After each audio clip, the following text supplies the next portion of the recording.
মানে সোনার চামচ মুখে নিয়ে জন্মায় না, তো সেটা পসিবলও না। যখন কেউ জিজ্ঞাসা করে তুমি কি করো, আমি বলি গান করি। আর কি করো এক্স্যাক্টলি। আর সেটা হচ্ছে কিছু টিচার বা গুরু আছেন যারা চান না তার শিষ্য এগিয়ে যাক, কারণ একটা মানুষ চিরজীবন একজনের কাছে থাকতে পারে না, সত্যি কি রিয়েলিটি শোতে টাকা নেওয়া হয় না। তবে হ্যাঁ, একটা সময় নেওয়া হতো। নচিকেতা স্যারের সাথেও একটা হ্যাঁ, মানে অনেক টিভিতে ছোটবেলায় আমি গানটা গাইতেই চাইতাম না। সেই এক্সামের আগের দিন আমি প্রোগ্রাম করতে গেছি, শুধুমাত্র গানটা করি বলে লিটারেলি আমি প্রাইভেট টিউটরের কাছে মার খেয়েছি। কালিকা প্রসাদ ভট্টাচার্য স্যার যে মানে অকালে চলে গেলেন এরকম ভাবে আপস অ্যান্ড ডাউন পেরিয়ে মা গানটাকে শুধুমাত্র আমার টিকিয়ে রাখার জন্য অনেক কিছু জীবনে স্যাক্রিফাইস করেছে, অনেক কিছু করেছে। जिंदगी और कुछ भी नहीं, तेरी मेरी कहानी है।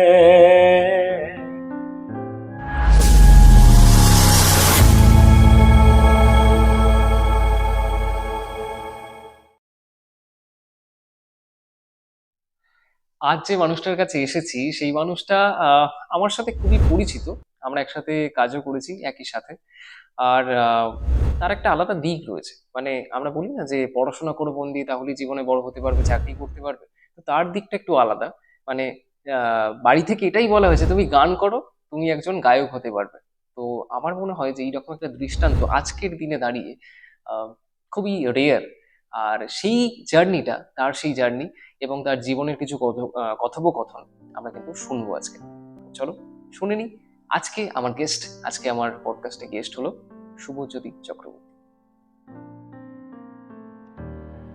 তো আজকে যে মানুষটার সামনে বসে আছি, মানে আমার খুবই ভালো লাগছে যে আমরা একসাথে কাজও করেছি এবং ও আমাকে ডেকেছিল, খুব মানে নেমন্তন্ন করে ডেকেছিল। আমি ওর অনুষ্ঠানেও পারফর্ম করেছি। তো তার আজকে ইন্টারভিউ নিতে পারছি। কেমন আছিস ভাই? বল। খুব ভালো। এবং সব থেকে ভালো বিষয় হচ্ছে যে আমরা সবসময় ভাবি যে নতুন কিছু করব, একদম নতুন জিনিস নিয়ে কাজ করব। এবং তুই যেটা কাজ করছিস, তোর যে স্কুলটা বাচ্চাদের যেভাবে তৈরি করছিস, মানে হ্যাটস অফ সেটার জন্য। Thank you. আমার খুব ভালো লাগছে। তো আমি একটু জানতে চাই, বা দর্শক বন্ধুরা জানতে চায় যে যে কারণে তোকে মানুষ চেনে গানের জন্য, তো তুই গানের জার্নিটা আমাকে একটু শেয়ার কর। জার্নি বলতে আমার শুরু একদম ছোট থেকে, যেরকম সবার হয়ে থাকে। তো সেটা অনেকটাই ছোট থেকে, আমার 2.5 বছর বয়সে মনে হয় ফার্স্ট আমি শেখা শুরু করি। আমার স্যার গৌতম চট্টোপাধ্যায়। তো তার আগে যদিও মায়ের হাতে হাতে করি, কারণ মা গান গাইতেন এবং মায়ের যিনি গুরু গৌতম চ্যাটার্জি, ওনার কাছেই আমার হাতে করি, মানে বলতে পারিস সেই অর্থে। তো মায়ের হাত ধরেই প্রথম গানে আসা। তারপর আস্তে আস্তে অনেক সাধারণভাবেই শিল্পীদের তো অনেক বাধা অতিক্রম করতে হয়, তো আমাকেও প্রচুর বাধা অতিক্রম করতে হয়েছে। তো আজকে এসে কোথাও গিয়ে মনে হয় যে হ্যাঁ ঠিক আছে, যে কষ্টটা করেছি বা এখনো যেটা করে যাচ্ছি আগামী দিনেও হয়তো করতে হবে, তো সেটা করে ঠিক আছে, চলো আছি, গানটা নিয়ে আছি, ওটাকে ভালোবাসি। এটা আমাদের জীবনের একটা এটা তো অবশ্যই, এটা লাইফের একটা পার্ট। অ্যান্ড আমার মনে হয় যে প্রত্যেকটা শিল্পীরই, সেটা গান হোক, নাচ হোক, আবৃত্তি হোক, মিউজিশিয়ান হোক, প্রত্যেকেরই একটা স্ট্রাগল থাকে, কারণ সবাই তো মানে সোনার চামচ মুখে নিয়ে জন্মায় না, তো সেটা পসিবলও নয়। তবে হ্যাঁ, আমাদের সময়টা অনেক বেশি টাফ ছিল, যে সময়টা পেরিয়ে এসেছি। এখনকার যারা নতুন শুরু করছে বা হয়তো আমার যারা ছাত্রছাত্রীরা, তারা হয়তো যে সাপোর্টটা পাচ্ছে, মানে আমি এখন লিটারেলি দেখিও, মানে আমার যারা গার্জিয়ান আছে, যারা স্টুডেন্টদের বাবা বা মারা প্রচণ্ড সাপোর্ট করে। এবং আমি বলবো না যে আমি সাপোর্ট পাইনি, আমি সাপোর্ট না পেলে অবশ্যই গানটা মানে প্রফেশন হিসাবে বাঁচতাম না, কারণ স্বাভাবিকভাবেই আমাদের মতো মধ্যবিত্ত বাঙালিদের জীবনে সব বাবা মারাই চায় যে তাদের ছেলেমেয়েরা চাকরি করবে বা ব্যবসা করবে, কিছু একটা করবে, সেটা করে জীবন অতিবাহিত করবে। মানে গান বাজনা অভিনয়, হ্যাঁ, মানে এগুলো তো একদমই কোনো প্রফেশনের পর্যায়ে পড়ে না। এবং শুধু তাই নয়, একটা সময় এরকমও গেছে যে একটা সময় কেন, এখনো অনেক জায়গাতেই শুনি, বাট আমি সেটা ইগনোর করি। সেটা হচ্ছে যখন কেউ জিজ্ঞাসা করে তুমি কি করো, আমি বলি গান করি। আর কি করো এক্স্যাক্টলি, আর কি করো। সো এটা যে কারোর প্রফেশন হতে পারে, এটা মানুষ মনে করে না। এটা আমার ক্ষেত্রে আমার মনে হয় যে সেই জায়গাটা অ্যাচিভ করতে পেরেছি, উত্তরটা দেওয়ার জন্য, সেটা আমার জন্য যথেষ্ট। তো জার্নি এটাই। এছাড়া এবার বলতে বলতে অনেক কথাই হয়তো বেরোবে, তো সেটা পুরো পডকাস্ট পেরিয়ে যাবে, আই হোপ সো। তো তাই সেজন্য সেটা অত ডিটেলে গেলাম না। তো এইভাবেই শুরুটা, এইভাবেই স্যারের হাত ধরে, মায়ের হাত ধরে, তারপর আস্তে আস্তে অনেক গুরুর সান্নিধ্যে আমি এসেছি, এখনো অনেক গুরুর সান্নিধ্যে আমি আছি। সেক্ষেত্রে চলছে, জার্নি এখনো চলছে, আগামী দিনও চলবে, এটাই। একদম এইভাবে চলতে থাকুক। তো যে বিষয়টা নিয়ে আমি জানতে চাইবো সেটা হচ্ছে যে দেখ, তোর তো জার্নিটা তুই বললি, মানে কিছু কিছু শব্দের মাধ্যমে, কিছু হ্যাঁ, একদম বাক্যের মাধ্যমে তুই বোঝালি যে বিষয়টা তো অতটাও তো সহজ নয় যতটা মানুষ আমরা 2-3 হ্যাঁ, মিনিটে সেটা তো শুনতে কারোরই পারছি। সহজ হয় না। এক্স্যাক্টলি। তো আমি এখানে জানতে চাইবো যে তোর মানে ছোটবেলাটা যে মানে বড় হওয়া, কখনো কি মনে হয়েছিল যে গানটাই আমার জীবনে সবকিছু, মানে গানটা নিয়ে এগোবো? একদম নয়, কারণ ছোটবেলায় আমি গানটা গাইতেই চাইতাম না। মানে এটা আমার জন্য খুব তাই? বড় একটা এরকম বিষয়। মজার বিষয়? হ্যাঁ, অ্যাকচুয়ালি আচ্ছা। মানে ছোটবেলায় লিটারেলি জোর করে আমাকে গানটা শেখানো হয়েছিল, কারণ আমার দাদাকে, মানে আমার মা যেহেতু গানটা প্রচন্ড ভালোবাসতেন, মানে মা বিয়ের পর পারেননি সেই কাজটা করতে, কারণ আমার বাড়িতে মানে ঠাকুমা ছিলেন মেট্রন আর কি, মানে নার্স মেট্রন আর কি যাকে বলে, পিএসআই হসপিটালে। সো ওনার একটা ব্যাপার ছিল, মানে আমার ঠাকুমাও গান প্রচন্ড ভালোবাসতেন, ওনাদের সবার কারণেই গানটা নিয়ে এগোতে পেরেছি আর কি। তো ঠাকুমার একটা ব্যাপার ছিল যে মা যখন গান করতে চেয়েছিলেন, তো মায়ের মানে মাকে শর্ত দেওয়া হয়েছিল যে তোমাকে আমি শেখাতে পারি, কিন্তু তোমাকে ভোর 4টে উঠে রেওয়াজ করতে হবে। এবার সেই সময় দাঁড়িয়ে এত বড় একটা সংসার চালিয়ে তার পক্ষে ভোর 4টে রেওয়াজ করাটা পসিবল নয়, মানে ছিল না। তো সেক্ষেত্রে মানে সেই সময় মানে আমি যখন মায়ের পেটে আসি, মা তার আগেও শিখতেন গান। তো মানে বলতে পারিস মানে সেই জন্যই হয়তো গানের প্রতি ভালোবাসাটা আমার তখন থেকে কিছুটা হয়তো ছিল বা তৈরি হয়েছে, যেহেতু গর্ভজাত অবস্থায় আমি শুনতে শুনতে বড় হয়েছি, তো এটা তো একটা কাজ করেই। এবং তার সাথে হচ্ছে যেটা, আমি হওয়ার পর মা গানটা ছাড়ে, তো তারপর দাদাকে দিয়ে ট্রাই হয়েছিল, আমার দাদাও ট্রাই মানে ওকে তবলা শেখাতে চেয়েছিল, গান শেখাতে, ওর দ্বারা হয়নি, ওর ভালো লাগেনি, তো লিটারালি ও ছেড়ে দিয়েছে। তারপর আমার ওপর চাপানো হয়, যেটা হয়ে থাকে মানে আমাদের মধ্যবিত্ত তোমাকেই ফ্যামিলিতে, করতে হবে যে হ্যাঁ তুমি চেষ্টা করো, হবে তো। যাই হোক, তারপর আস্তে আস্তে মানে একটা সময় পর্যন্ত আমার মানে আমি যে ভালোবেসে গানটা করতাম সেটা নয়, মানে মা বলতো, মা চাইতো, আর আমি মাকে প্রচন্ড ভালোবাসতাম, এখনো বাসি, ভবিষ্যতেও বাসবো। তো তাই জন্য মা যেটা বলতো সেটা মোটামুটি শোনার চেষ্টা করেছি সারা জীবন। তো সেক্ষেত্রে এটাই ব্যাপার যে মানে মা বলেছিল যে তুমি প্র্যাকটিস করবে। এবং আরেকটা বিষয় যেটা না বললেই নয়, যে আমি মানে এমন একটা ফ্যামিলি থেকে বড় হয়েছি যেখানে আমাকে পড়াশোনার জন্য বকা যতটা না খেতে হয়েছে, গান করিনি বলে বকা অনেক বেশি খেতে হয়েছে। মানে ওই হয় না যে পড়তে বসবো হ্যাঁ, ওটার জন্য actually, এটা মানে এটা খুব বকাটা। বড় বিষয়, মানে এটা আমার খুব বড় পাওনা জীবনে, যে মানে ধর আমরা অনেকেই দেখি, মানে আমার বন্ধু বান্ধব অনেক আছে, এরকম অনেক বন্ধু বান্ধব আছে যারা মাধ্যমিক শুরু হয়েছে গান ছেড়ে দিয়েছে তাদের, বা আমাদের আমি এখনো দেখতে আমি পাই, ওই আমার প্রসঙ্গে এখন অনেক আসতামও এমনি। স্টুডেন্টও আছে, বা একদম, অনেকে একদম। বাবা মারাই বলে যে পড়ার চাপ বাড়ছে, তো ওই জন্য গানটা এখন বন্ধ থাকতো, যেহেতু এটা তারা শখে, তাদের যে ছেলেমেয়েরা শখে করবে এটার জন্যই। তো আমারটা সেটা একদমই ছিল না, মানে আমি কোনোদিন মানে এক মিনিটের জন্য বন্ধ করিনি। মানে আজ মাধ্যমিক, উচ্চ মাধ্যমিক, মানে আমার মনে আছে যে আমি উচ্চ মাধ্যমিক বা মাধ্যমিকে কোনো একটা এক্সাম ছিল আমার, সেই এক্সামের আগের দিন আমি প্রোগ্রাম করতে গেছি। তো মানে হয়েছে, এটা করেছি। তো যাই হোক, তো সেই জন্য মানে ওই প্রেশারটা বাড়ি থেকে পেয়েছি চিরকাল। আর ভালোবাসাটা বলতে পারি সেটা আমার ওই মাধ্যমিক বা নাইনের পর থেকে আমার আস্তে আস্তে একটা, মানে যখন শুনতাম মানে সবাই আমাকে বেশ ভালো বলছে, ভালো গাছ মানে আলাদাই একটা ব্যাপার। তো সেই তখন থেকে ঠিক আছে চলো গানটা নিয়ে এগোনো যেতে পারে। আর তখন আরেকটা বিষয় হতো, সেটা হচ্ছে মানে আমি জানি না এখনকার ছেলেমেয়েরা এটা ফেস করেছে কিনা, আমাদের সময় আমাদের বন্ধু বান্ধবদের মাথায় একটা ঢোকানো ছিল, বা মানে এটা আমি জানি তুইও কখনো শুনতে পারিস, সেটা হচ্ছে গান করা মানেই সেটা মেয়েদের কাজ। এটা আমিও প্রচুর শুনেছি। এটা নিয়ে আমি একটা কথা বলতে চাই, প্রচুর শুনেছি। একদম এইটা মানে আমাদের সাথে যেটা হতো যে সায়েন্স হলে আচ্ছা তোমার মাথা ভালো তুমি সায়েন্স, হ্যাঁ, কমার্স হলে এটা ছেলেদের, আর্টস হলে এটা মেয়েদের। এই বিষয়টা আমিও খুব ভুল মানি না, একদমই মানি না। তো তখনও এটা আমি প্রচুর শুনেছি, এবং আমি মানে স্কুল লাইফে আমার এরকমও গেছে, আমার মানে শুধুমাত্র গানটা করি বলে লিটারেলি আমি প্রাইভেট টিউটরের কাছে মার খেয়েছি। হ্যাঁ, লিটারেলি, কারণ আমি একটা জায়গায় পড়তে যেতাম, সেই পড়ার ওখানে মানে যিনি স্যার ছিলেন, আমার সায়েন্স গ্রুপেরই স্যার, আমি নাম এই মুহূর্তে বলবো না, তো তিনি আমার ওপর তার একটা অন্যরকম ছিল, যে আমি যেহেতু মানে শনিবার স্যাটারডেটা আমার তবলার ক্লাস থাকতো, মানে সঙ্গতের ক্লাস থাকতো, তো স্যার আসতেন, এবার যথাযথভাবে মানে ওনার সময়টা, উনি আসতেন দেরিতে, আমরা যেতাম হয়তো তাড়াতাড়ি পড়তে, কিন্তু সময়ের আগে তো আসতে পারেন না, উনি কোনোদিনই আসতেন না। তো যেহেতু পড়ার মধ্যিখানে আমাকে বাবা ফোন করতেন যে স্যার এসে গেছেন, ওকে ছেড়ে দাও বা এরকম কিছু, তো সেই জন্য না স্পেশালি ভাবে ওইটার কারণে আমার উপর আক্রোশ মেটানো হতো না, আমি প্রচুর মার এরকম খেয়েছি এই কারণে। তো ওই জন্য এখন আর এই বিষয়গুলো অতটা মনে হয় না, কারণ এরকম মানে পিছনে টানার ব্যাপারটা প্রচুর দেখেছি, প্রচুর মানে দেখে এসেছি, এখনো দেখছি কিছু কিছু ক্ষেত্রে, তাই এই বিষয়টা আমাকে আর অত ভাবায় না। আর আমার মনে হয় যে এইগুলোকে মানে পেরিয়ে যাওয়াটাই হচ্ছে ব্যাপার, আর আমাদের পেরিয়ে যেতেও হবে, একদম কারণ এই মানুষগুলোকে উত্তর আমাদেরই দিতে হবে, একদম। এবং সেটা কাজের মাধ্যমে, মুখে বলে একদম নয়। একদম। তো যার জীবনের ব্রত যেটা, মানে ব্রত যদি কেউ করে নেয় যে এটাই আমার জীবনের মূল ব্রত, একদম। তাহলে শখ বলে কিছু না, থাকতে না, পারে না সেখানে, অবশ্যই যে এটা শখের জন্য করলাম, এটা এই না, সময়ের না, পর ছেড়ে একদমই দেবো, নয়। বিয়ের পর ছেড়ে দেবো, বা না, এরকম না। কোনো সময় হতে পারে না, আমার মনে গানটা হয়। আমার সত্যি কথা বললাম তো, মানে একটা সময়ের পর, মানে এটা দৈনন্দিন জীবনের একটা অঙ্গ, একটা বলা যায়। নাইনের পর বলতে পারিস আমি গানটাকে, মানে গানটার প্রতি একটা আলাদা রকম টান আমার জন্মায়, এবং আমি তখন আমার অ্যাকচুয়াল কিন্তু গান নিয়ে পড়াশোনা আমি শুরু করিনি। আমার ফার্স্ট এইচএস এর পর আমি পড়াশোনা শুরু করেছিলাম জার্নালিজম নিয়ে। আচ্ছা।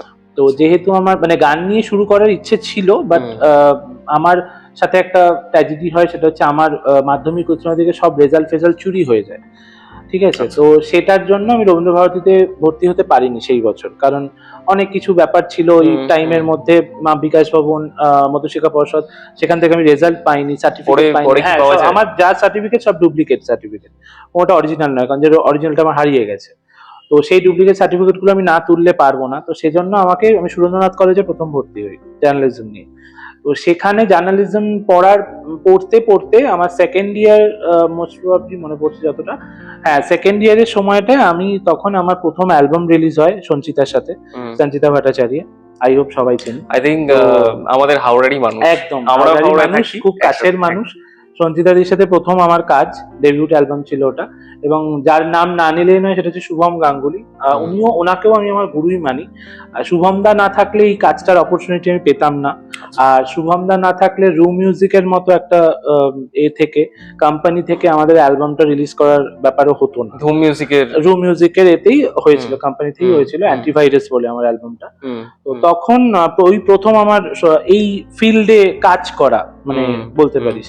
তো তখন আমি বোম্বে যাই। কোথায় হয়েছিল? মুম্বাইতে হয়েছিল? না, কাজটা এখানেই হয়েছে, কিন্তু আমাদের কিছু ভিডিও শুটের জন্য মুম্বাই যেতে হয়। তো সেই সময় সেই মুম্বাই যেতে হয় বলে ওই টাইমটা অনেকটা টাইম আমি, এবং ওই সময় আমার পরীক্ষা ছিল, তো যখন পরীক্ষাটা গ্যাপিং হয় আমি এসে যথাযথই আবার আমাকে একটা ইয়ার লস হয়। তো বাড়িতে আসার পর তখন আমাকে বলা হয় যে আবার তুই নতুন করে শুরু করো বা কিছু। তো আমার আর পড়া, আর আমার সত্যি কথা বলতে গেলে ওই পড়াশোনার উপর না প্রচুর অনীহা ছিল আমার ছোট থেকে, মানে পড়াশোনা করব, চাকরি করব, এই ভালোবেসে পড়তাম সেটা।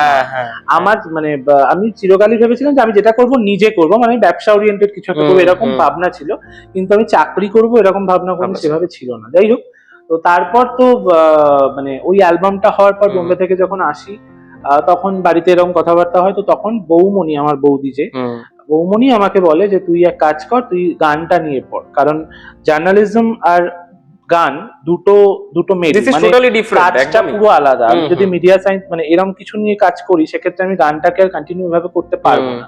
তো যেহেতু আমি ওই একটা কাজ করে এসেছি, আমার একটা ব্যাকগ্রাউন্ড আছে, তো সেই জন্য তখন গান নিয়ে পড়াশোনা করবো, এটা ভাবা হলো যে পড়াশোনা করে ওই লাইনে এগোনো। তারপর তো রবীন্দ্রভারতীতে সে বছর ট্রাইয়ার নিয়ে নি, বেঙ্গল মিউজিক কলেজ, আমাদের ক্যালকাটা ইউনিভার্সিটির আন্ডারে একটাই কলেজ, ওখানে আমি ফার্স্ট অ্যাপ্লাই করি। তো অ্যাপ্লাই করতে আমার একটা খুব ছিল, যেহেতু আমার অ্যালবাম ছিল, আমাকে কোনো এন্ট্রান্স এক্সাম দিতে হয়নি, ওনারা আমাকে অটোমেটিক নিয়ে নেন। তো এবং আমি যদিও মানে আমার তো এইচএস পিছনে, মানে আমি তো 2 বছর অলরেডি গ্যাপ যাচ্ছে, তো নাম্বারেরও আমার সেভাবে কোনো চাপ হয়নি। তো সেক্ষেত্রে আমাকে তখন ওখানে ভর্তি হই, ওখানে গ্র্যাজুয়েশন, তারপর বিএড, মাস্টার্স পর চলতে থাকে। এবার তার সাথে সাথে আমি এই শেখানো বা শো বা এগুলো চলতে থাকে, এবং মাঝে আমাদের ব্যান্ড ফর্ম হয়েছিল, আমরা ব্যান্ডে, এটা সাতকাহন যেটুকু জানি, ইউটিউব সব জায়গাতেই পাবেন, বাট বাকিটা মানে আমার পুরোটা জানা নেই যে সাতকাহনের গল্পটা কি, কিভাবে সাতকাহনটা তৈরি হলো। হ্যাঁ, তৈরি হলো বলতে অ্যাকচুয়ালি আমাদের না আগে, মানে আমি যখন কলেজে পড়ি সেই সময় আমি একটা মানে আমি লাইফে প্রচুর কিছু করে ফেলেছি, যাই হোক এখন বসে মানে মনে পড়ছে তাই বলছি। সেটা হচ্ছে একটা সময় আমি একটা এনজিওর সাথে যুক্ত ছিলাম, ঠিক আছে, তো পদক্ষেপ ফাউন্ডেশন, তো সেখানের যিনি হর্তাকর্তা ছিলেন দাদা, তো সেই দাদা আমাকে প্রথম বলেন যে তুমি আমাদের কালচারাল ডিপার্টমেন্টটা যদি দেখো খুব ভালো হয়। তো উনি আমার একটা অনুষ্ঠান দেখেই আমার কাছে যোগাযোগ নিয়ে আসেন আর কি, মানে এটা। তো তারপর যখন আসেন আমি তখন ভেবে বলি যে হ্যাঁ ঠিক আছে, আমি কলেজে পড়ছি তখন করতেই পারি, অসুবিধা কিছু নেই। এবার তখন সত্যি কথা বলতে গেলে অত না মাথায়ও ছিল না যে আমাকে এরপর এটা ইনকাম করতে হবে, ওইটা করতে হবে, সেটা করতে হবে। তখন ভালোবেসেই করতাম কাজটা। তো মানে বি প্রফেশনাল ব্যাপার, যেটা এখনকার বেশি, বা আমি আমার স্টুডেন্টদেরও এই কথাটা বলি যে বি প্রফেশনাল হওয়াটাই বেটার। আমরা অনেক ভুল অনেক কিছু করেছি, এবং আমি এই জন্যই ওদেরকে বলি যে আমি জীবনে যে ভুলগুলো করেছি সেগুলো যাতে ওরা না করে, মানে সেজন্য ওদেরও আমি চেষ্টা করি সেই দিকেই করার। তো যাই হোক, তখন ওই দলের সাথে আমি যুক্ত হই, এবং আমরা প্রচুর পথনাটিকা, মানে রাস্তায় যে গান করা বা এরকম ছোট করে অনুষ্ঠান করে অ্যাওয়ারনেস ক্যাম্প যেগুলো হতো, এরকম প্রচুর কিছু আমরা তখন পারফর্ম করি। তো সেই সময় আমি ইচ্ছে ডানা বলে একটা গ্রুপ আমাদের ফর্ম হয়, এবং সেটা হয় আবার একটা অদ্ভুত ভাবে। সেটা হচ্ছে ওই টাইমটায় আবার আমি যে স্কুল থেকে HS pass out, Mahiari Kundu Chowdhury, আমাদের হাওড়ারই, আন্দুলের স্পেশালি, তো ওই স্কুলের 175তম উৎসব হয় আর কি, মানে জন্ম জয়ন্তী উৎসব হয়। তো সেটা 2 দিনের বা 3 দিনের অনুষ্ঠান ছিল মোস্ট প্রবাবলি। তো আমাকে ডাকা হয় যে সেই বছরে যারা বাচ্চারা আছে তাদেরকে নিয়ে একটা অনুষ্ঠান করা, শেখানোর জন্য। হ্যাঁ, শেখানো ঠিক বলবো না, মানে হ্যাঁ, মানে ধর মানে প্রোডাকশন, সেই প্রোডাকশনটা আমি আমার মস্তিষ্ক প্রস্তুত, সেই প্রোডাকশনটা ওদেরকে দিয়ে মঞ্চে আমাদের করাতে হবে, আমাকে করাতে হবে। তো তখন আমি ওখানে যাই। তো সেখানে আবার একটা সমস্যা হয়, সেটা হচ্ছে ওখানকার যারা টিচার ছিলেন, মানে হয় যেগুলো স্কুলে হয়ে থাকে যে পলিটিক্স তো চলেই, সব জায়গাতেই পলিটিক্স চলে। তো ওই স্কুলে এরকম দুটো গ্রুপ হয়, যে মানে পুরনো টিচার, নতুন টিচার। তো নতুন টিচার যারা, তার মধ্যে একজন ম্যাডামের সাথে আমার একটু ক্ল্যাশ হয়। সেটা হচ্ছে কোনো একজন ছেলেকে নিয়ে উনি একটা গান বলেন, লতাজি, যে গানটা বিখ্যাত গান। সেই গানটা আমার মনে হয়েছিল যে সত্যম শিবম সুন্দরম, তো সেই গানটা আমার মনে হয়েছিল যে ছেলেটাকে দিয়ে গাওয়ানো ঠিক নয়, ওটা অন্য ভাবে, কারণ ওটা একটা বিশাল, মানে প্রোডাকশনটাই একটা হিউজ, এবং সেটা মানে পারফরমেন্স করানোটা মুখের কথা নয়, তো ওটা ওইভাবে করানো পসিবল নয়। আর তার থেকেও বড় কথা, এটা বলছি না আমি যে ওই গানটা ছেলে গাইতে পারবে না, মেয়ে গাইতে পারবে না, এটা আমি মনে করি। সব গান সবার জন্য, কিন্তু যে ছেলেটিকে বাঁচা হয়েছিল, অনেক সময় একটা জিনিস হয় যে এক একটা গান এক একটা গলায় ভালো লাগে, কারণ আমি নিজেও মনে করি যে আমি যেহেতু রবীন্দ্রসঙ্গীত শিখেছি বা রবীন্দ্রসঙ্গীত নিয়ে পড়েছি, কিন্তু আমি লোকগান গাই, কারণ আমার পার্সোনালি মনে হয় যে আমার গলায় ওই লোকগানটা খুব ভালো লাগে। আমি রক গান, মানে আমাকে অনেকে বলে যে তুমি এটা গাও না, ওটা গাও না, আমার গলায় আমার মনে হয় যে আমরা যখন শুনেছি বলেছি যে ফোক ফিউশনটা তোর আমার গলায় না, আমি রক গানটা আমি আনতেই পারি না, মানে রকের একটা আলাদা ভার্সন আছে, তো সেই ভার্সনটা আমার গলায় আসে না। সেটা আমি মানুষকে, আমি যেটা নিজে মজা পাচ্ছি না, সেটা আমি মানুষকে মজা পাবো কি করে দেবো, সেটা তো পসিবল না। তো সেই জন্য আমি কিছু স্পেসিফিক জিনিস নিয়ে কাজ করি।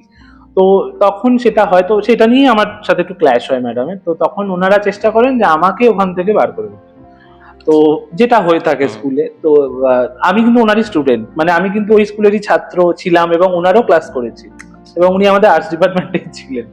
তো যাই হোক, তারপর হেড স্যার যিনি ছিলেন, উনি আমাকে খুব ভালোবাসেন, এবং উনি নিজেও খুব বড় তবলাবাদক ছিলেন, খুব ভালো তবলা বাজাতেন স্যার।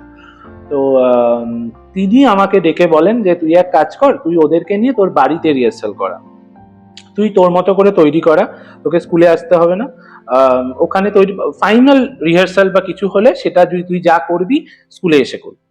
তো ওইভাবেই কাজটা হয়, এবং খুব ভালোভাবে কাজটা হয়, এবং বাচ্চারা সত্যি তাই, মানে খুব ভালো প্রোডাকশন হয়েছিল 2 দিনের, মানে প্রচন্ড ভালো প্রোডাকশন হয়েছিল, ওরা প্রচন্ড খেটেছিল কাজটা করে। তো ওখান থেকে কিছু মহিলা, মানে তাদের যে গার্জেনরা, তারা কি করেছিল, তাদের বক্তব্য ছিল যে তারা, হয় না যে আমাদের মারা কাকিমারা অনেকে আছে যারা ছোটবেলায় গান শিখেছে, বা হয়তো বিয়ে পর্যন্ত শিখেছে, বিয়ের পর বন্ধ হয়ে গেছে, এরকম অনেকের আছে। তো এরকম কিছু মহিলা ছিলেন যাদের মনে হয়েছিল যে আমাদের নিয়ে যদি তুই কিছু করিস, তো তাদেরকে নিয়েই এই ছেড়ানা দলটা খোলা হয়েছিল, যে আমরা একসাথে একটা কিছু করব। তো সেটার জন্য আমরা প্রতি সপ্তাহে রিহার্সালে বসতাম, এবং শুধু তাই নয়, ইচ্ছেটানা নিয়ে আমরা সাধনা বাংলা বলে তখন একটা চ্যানেল চলতো আমাদের ছোটবেলায়, হ্যাঁ, সেই চ্যানেলে আমরা প্রোগ্রামও করতে গেছিলাম। আমাদের টোটাল 6টা গান ওখানে রেকর্ড হয়েছিল, আচ্ছা, দেখানো টেলিকাস্টও হয়েছিল। তো তার সিডিও আছে, মানে এখন অনেকদিন পর সিডি, এই সিডি হ্যাঁ, তখন ওয়ার্ডটা আমাদের যেটা বললি CD সেটা শুনে হ্যাঁ। অনেকে এখানে পুরোনো দিনের কথা মনে করবে। Actually, হ্যাঁ। যে সিডি শব্দটা এখন তো চলেই গেছে, হুম। এখন বলতে এখন গেলে সবই সবই ডিজিটাল, ফোনের, হ্যাঁ, সবই ডিজিটাল। ফোনের মাধ্যমে আমরা সবকিছুই পেয়ে যাচ্ছি। তো তো ওখানে ওই সময় ইচ্ছে টানাটা ফর্ম হয়। তো আমরা মনে হয় টোটাল 17টা মহিলা ছিল, মানে 17 জন মহিলা ছিলেন যাদের নিয়ে এই কাজটা করা হয়। তাদেরকে নিয়েই আমরা এই মানে পদক্ষেপ ফাউন্ডেশনের আন্ডারে যে গ্রুপটা বললাম সেটা তাদেরকে নিয়ে আমরা করতাম। এবং তারপর আস্তে আস্তে আমার গ্র্যাজুয়েশন শেষ হতে হতে ধর আমারও ব্যস্ততা বাড়ে, আমার আমার কাজের পরিধি বাড়ে, এবং তার সাথে আমি বিএড করতে যাব, সেটার একটা প্রিপারেশন, সবকিছু নিয়ে আমি কোথা থেকে করেছিলি? আমি হিলফুল ফুজুল থেকে, মানে ক্যালকাটা ইউনিভার্সিটি আন্ডারেই বাগনান কলেজ, মানে বাগনান কলেজ না, বাগনান থেকে আরো যেতে হতো, মানে হিফসার কলেজ ওটার নাম। তো ওখান থেকে বিএড করেছিলাম। তো দেন ওটার কারণে মানে ওই কাজের পরিধি বেড়ে গেছে, আমার নিজের চাপ বেড়েছে। তো সেই সবের জন্য তখন আস্তে আস্তে না দলটা বিছাড়তে থাকে, মানে সবাই, এবং মহিলারা স্বাভাবিকভাবে তাদের ছেলে মেয়ে বড় হচ্ছে, তাদেরও কাজ একটা দায়িত্ব এবার বেড়ে যাচ্ছে। রিহার্সালে আসে, হয়তো ধর একদিন সপ্তাহে একদিন রিহার্সাল, ধর 18 জন বা 17 জন যদি মহিলা থাকে, তার মধ্যে যদি 5 জন আসে, তাদেরকে নিয়ে কি সম্ভব? সম্ভব না। তো সেক্ষেত্রে ওইভাবে আস্তে আস্তে আস্তে আস্তে দলটা ভেঙে যায়, কমিটেড পারসন কমে যাচ্ছে, দলটা ভেঙে যায়। এবার আমি মানে তখন আমারও মনে হয় যে ঠিক আছে চলো, মানে বেকার যেটা দিয়ে হবে না, টাইম দিয়ে লাভ নেই। তো তখন ওটাকে ভেঙে দিই। তারপর হঠাৎ করে আমার এখন যে বেসিস্ট সৈকত আমার সাথে বাজায়, ও প্রথম আমার কাছে নিয়ে আসে যে আমার আরেকটা নাম রাজ, এবং আমার অ্যালবামও রাজ নামেই আছে, এই জন্যই আমাদের মধ্যে গুলিয়ে যায়। যাই হোক, তো রাজ নামেই আছে। তো ওরা সবাই আমাকে রাজ বলেই ডাকে, মিউজিক্যালি আমাকে সবাই রাজ বলেই ডাকে। আমার মেন নামটা আস্তে আস্তে বিলুপ্ত প্রায়, যাই হোক। তো ও আমাকে প্রথম অফার দেয় যে রাজদা আমরা এরকম একটা কিছু করতে পারি, ব্যান্ড ফর্ম করতে পারি। তো আমি বললাম হ্যাঁ করতেই পারি, কিন্তু সবাইকে তাহলে কমিটেড থাকতে হবে, কারণ ব্যান্ড ফর্ম করাটা ম্যাটার নয়, সেটাকে টেনে নিয়ে যাওয়াটা বিষয়। কারণ এরকম প্রচুর ব্যান্ড আমরা ছোটবেলা থেকে দেখেছি, আজকে ভূমি বল, চন্দ্রবিন্দু বল, মানে এরকম ছোট, এটা তো মানে এগুলো তো আমাদের ইমোশন, ছোটবেলার ইমোশন। তো এই ব্যান্ড গুলো আজকের দিনে ছেলেরা যদি এটা বলা, আজকের ছেলেরা কিন্তু শোনেইনি। ভূমি চন্দ্রবিন্দু আমরা ছোট থেকে দেখে আসছি, এখন পর্যন্ত আছে বলতে ফসিলস, সেই অর্থে। আর সেরকম কি পৃথিবী হয়তো আছে, হ্যাঁ, আর যদি আমি ফকিরা আছে, এরকম কিছু আছে, কিন্তু আইদার ভূমি বা আমাদের ওই সময়ের যে একটা ক্রেজ ছিল, ক্যাকটাসের ক্রেজ ছিল, এইগুলো সব আস্তে আস্তে আমরা অ্যাকচুয়ালি লাইভ দেখেছি সামনে থেকে। হ্যাঁ, তো সেই জিনিসগুলো ভেঙে গেছে। তো ওই জন্য ব্যান্ডটা চালিয়ে নিয়ে যাওয়াটা খুব বড় বিষয়। তো তখন এটা বলতে, তো তখন যেটা হয় সেটা হচ্ছে আমাদের যে গ্রুপটা হয় 7 জনের, মানে যে জন্য 7 কাহন নাম, মানে 7টা গল্প। তো সেই 7 জনের যে ব্যান্ডটা, সেটাতে আমাদের মধ্যে মনে হয় 2 জন বা 3 জন আমাদের বয়সে আমার থেকে বড় ছিল, বাকি সবাই আমার থেকে ছোট। তো ওইখানে আমি দেখেছি মানে যারা বড় ছিল তারাও যেমন আমাকে সম্মান দিয়েছে, ছোটরা তো দিয়েইছে, এখনো ওরা দেয়, প্রত্যেকেই দেয়। তো সেজন্য মানে ব্যান্ডটাকে সত্যি বলতে গেলে অনেকটা বছর আমরা টেনে নিয়ে যেতে পেরেছি, মানে ধরে রাখ অলমোস্ট 17 বা 18 থেকে আর 20 পর্যন্ত, মানে 2-3 বছর অলমোস্ট আমরা পুরো টেনেছি জিনিসটাকে। এবং আমরা সঙ্গীত বাংলা থেকে শুরু করে সব মোটামুটি বড় বড় জায়গায়, আমি ওই বিষয়ে আসবো একদম, যে অনুষ্ঠান, হ্যাঁ, চ্যানেলে কাজ করেছিস বলি, কি কি চ্যানেলে কাজ করেছিস এবং সেখানে কিরকম সঙ্গীত বাংলা, আকাশ আট, এরকম অনেক চ্যানেলেই করেছি। সঙ্গীত বাংলায় করেছিস, আকাশ আট, সাধনা বাংলা, এগুলো অনেকগুলোতেই করেছি। যেটা আমাদের গুড মর্নিং আকাশ হতো, এখনো হয়। হ্যাঁ, গুড মর্নিং আকাশে করেছি, সুপারস্টারেও করেছি। সুপারস্টারে করেছি, হ্যাঁ। সুপারস্টারের বিষয়ে আসবো আমি, যে সুপারস্টারে তুই উইনার হয়েছিলিস। তো সেইটার একটা অভিজ্ঞতা বলছে, মানে ওখানকার যে পরিবেশ, ওটা না হঠাৎ করে পাওয়া, মানে ওটা আমি ভাবিও নি যে ওটা যাবো, বা মানে আমার সেভাবে ইচ্ছাও ছিল না ওখানে যাওয়ার, সেই অর্থে বলতে পারিস। কারণ মানে আমাদের যে গ্রুপটা করা হয়েছিল সেখানে না আমার মানে আমার যারা কম্পিটিটর ছিল তারা বলতে পারিস আমার থেকে অনেকটাই ছোট। এবার স্বাভাবিকভাবেই মানে এটা খুব একটা লাগে যে আমি যদি আজকে সাপোজ আমার স্টুডেন্টদের সাথে কম্পিটিটর হই, তাহলে সেটা একটা বাজে বিষয়, মানে সেখানে তাহলে আমার এটা হলো না, প্রপার এটা হলো না, জাজমেন্টটা হলো না। তো সেই জন্য যাই হোক, একটা এক্সপিরিয়েন্স তো অবভিয়াসলি ভালো, মানে আকাশের তো মানে আকাশের প্রত্যেকটা মানুষ খুব ভালো ব্যবহার, এবং স্পেশালি সন্দীপ দা বা সৌমেন দা যারা এখন এতে আছে, ডিপার্টমেন্টে আছে, প্রত্যেকেই প্রচন্ড ভালোবাসে, আমাকেও ভালোবাসে, এবং তারা মানে সবসময় কথা তো হয়, তাদের সাথে আমার কথা হয়। আর সুপারস্টারের অভিজ্ঞতা তো খুবই, আর আমাদের এপিসোডে এই ছিলেন দীপান্বিতা দি আর রাজকুমার দা ছিলেন। তো রাজকুমার স্যার মানে অনেক কিছু শিখেছি সত্যি বলতে গেলে, কারণ লোকগানটা তো মানে আমি এখনো শিখছি। লোকগানটা প্রপার অর্থে তো আমি সেই অর্থে ছোট থেকে শিখিনি, মানে আমি একটা বয়সের পর শেখা শুরু করেছিলাম। তো সেজন্য ওখান থেকে বলতে পারিস অনেক কিছু শিখেছি। মানে সাধারণত রিয়েলিটি শো থেকে যেটা হয় যে অনেক কিছু শেখা যায়, তো সত্যি কথাই অনেক কিছু শিখেছি। জিতেছি হয়তো, কিন্তু শিখেছি, অনেক কিছু শেখার ছিল।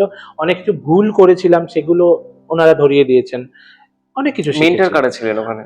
ওখানে তো মেন্টর সেই অর্থে কেউ থাকেন না। আচ্ছা, ওখানে গান বাছা হয়। মেন্টর বলতে ওখানে জাজ যারা সেটা তারাই, মানে কারা ছিলেন? তারাই রাজকুমার স্যার আর আর দীপান্বিতা দি। আচ্ছা, লোকগানের জগতে তো ওনারা দুজন আমাদের জাজ ছিলেন। তো মেন্টর ওই অর্থে ওখানে তো ওরকম তৈরি করার বিষয়টা, ওখানে অডিশন হয়, অডিশনের পর 2টো রাউন্ড হয়, দেন তারপর সিলেকশন। তো ভালো, মানে এটা তো খুব ভালো ছিল এক্সপেরিয়েন্স। এবং মানে তুই যে যেতে চাইছিলিস না, জেতার পর কিরকম লাগলো মুহূর্তটা? দেখ, জেতার পর তো অবশ্যই কার না ভালো লাগে, জেতার পর তো সবারই ভালো লাগে। তো আর প্রচুর জিনিস পেয়েছিলাম, এটা হচ্ছে সবচেয়ে বড় কথা। আর ভালো কাটিয়েছি, ওই সময়টা খুব ভালো কেটেছে। মানে এবং এখনো মনে পড়লে হয়, মানে মনে হয় যে আবার একবার গেলে হয়, এখন মনে হয়, কারণ এখন সুপারস্টার বেশ টাফ করেছে, মানে বেশ টাফ করেছে। না আমাদের সময় হয়তো এতটা টাফ ছিল না, এখন আরো অনেক বেশি টাফ করেছে। তো experience was good, very good.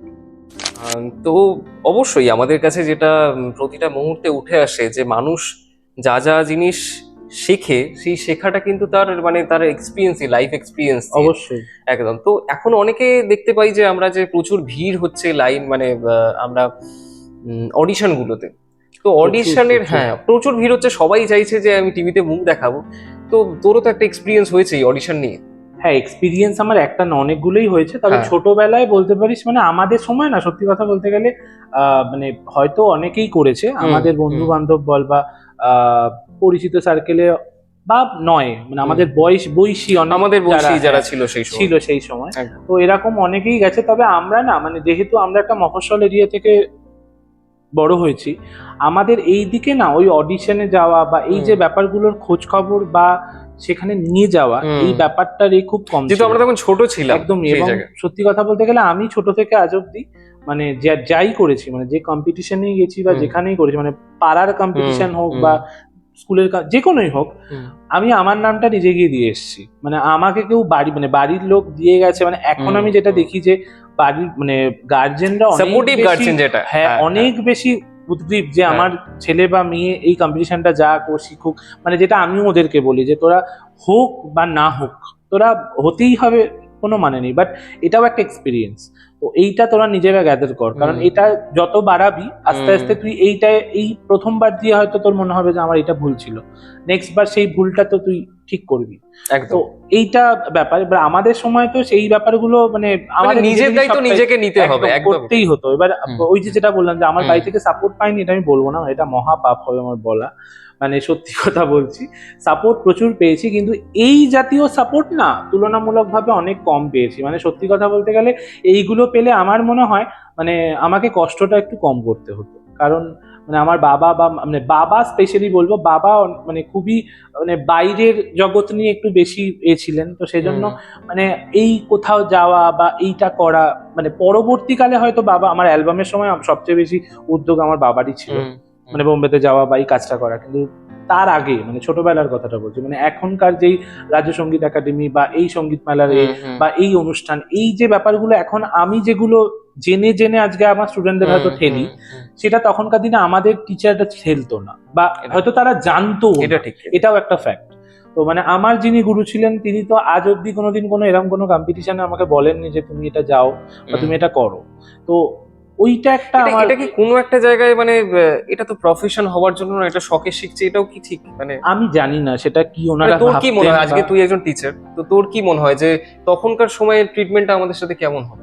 দেখ, এটা হতেই পারে যে এখন মানুষ অনেক বেশি স্মার্ট, তখন এত স্মার্ট ছিল না। মানে আমাদের হাতে এখন স্মার্টফোন, ফলে আমরা সবাই সব জানি। এক্স্যাক্টলি, ঠিক আছে। মানে এখন বিদেশে কি হচ্ছে বা দেশে কি হচ্ছে বা দেশের পরদেশে কি হ্যাঁ হচ্ছে, হ্যাঁ এই সব বিষয়ই আমরা জাস্ট ওই মুঠোফোনে দেখে ফেলছি। ফলে আমরা সবাই সব জানি। কিন্তু তখন তো এটা ছিল না, তখন ওই টেপা ফোন ছিল, তো টেপা ফোনে না ছিল ফেসবুক, না ছিল হোয়াটসঅ্যাপ, তো আমরা চাইলেও সেটা জানতে পারতাম না। তো ফলে স্বাভাবিকভাবেই তারা এই জিনিসগুলো হয়তো অনেক কম জেনেছেন বা জানতেন। এবার বাকি ওনারা কি করতেন বা কেন করতেন সেটা আমার পক্ষে বলা পসিবল না। তবে হ্যাঁ, এই কথায় আমার একটা বক্তব্য আছে, সেটা হচ্ছে যেগুলো আমি ফেস করেছি কিছু কিছু জিনিস, সেটা হচ্ছে কিছু টিচার বা গুরু আছেন যারা চান না তার শিষ্য এগিয়ে যাক। এটা আমি খুব দায়িত্ব নিয়ে কথাটা আজকে বললাম তোর পডকাস্টে, এই কারণেই বললাম কারণ আমি এটা বহুবার ফেস করেছি।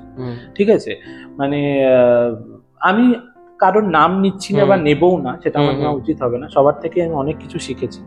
কিন্তু তাও বলছি যে এইটা আমি নিজের চোখে দেখা। তবে আমার মনে হয় গুরু সেই যে তোমাকে সব দর্শনটা শেখাবে।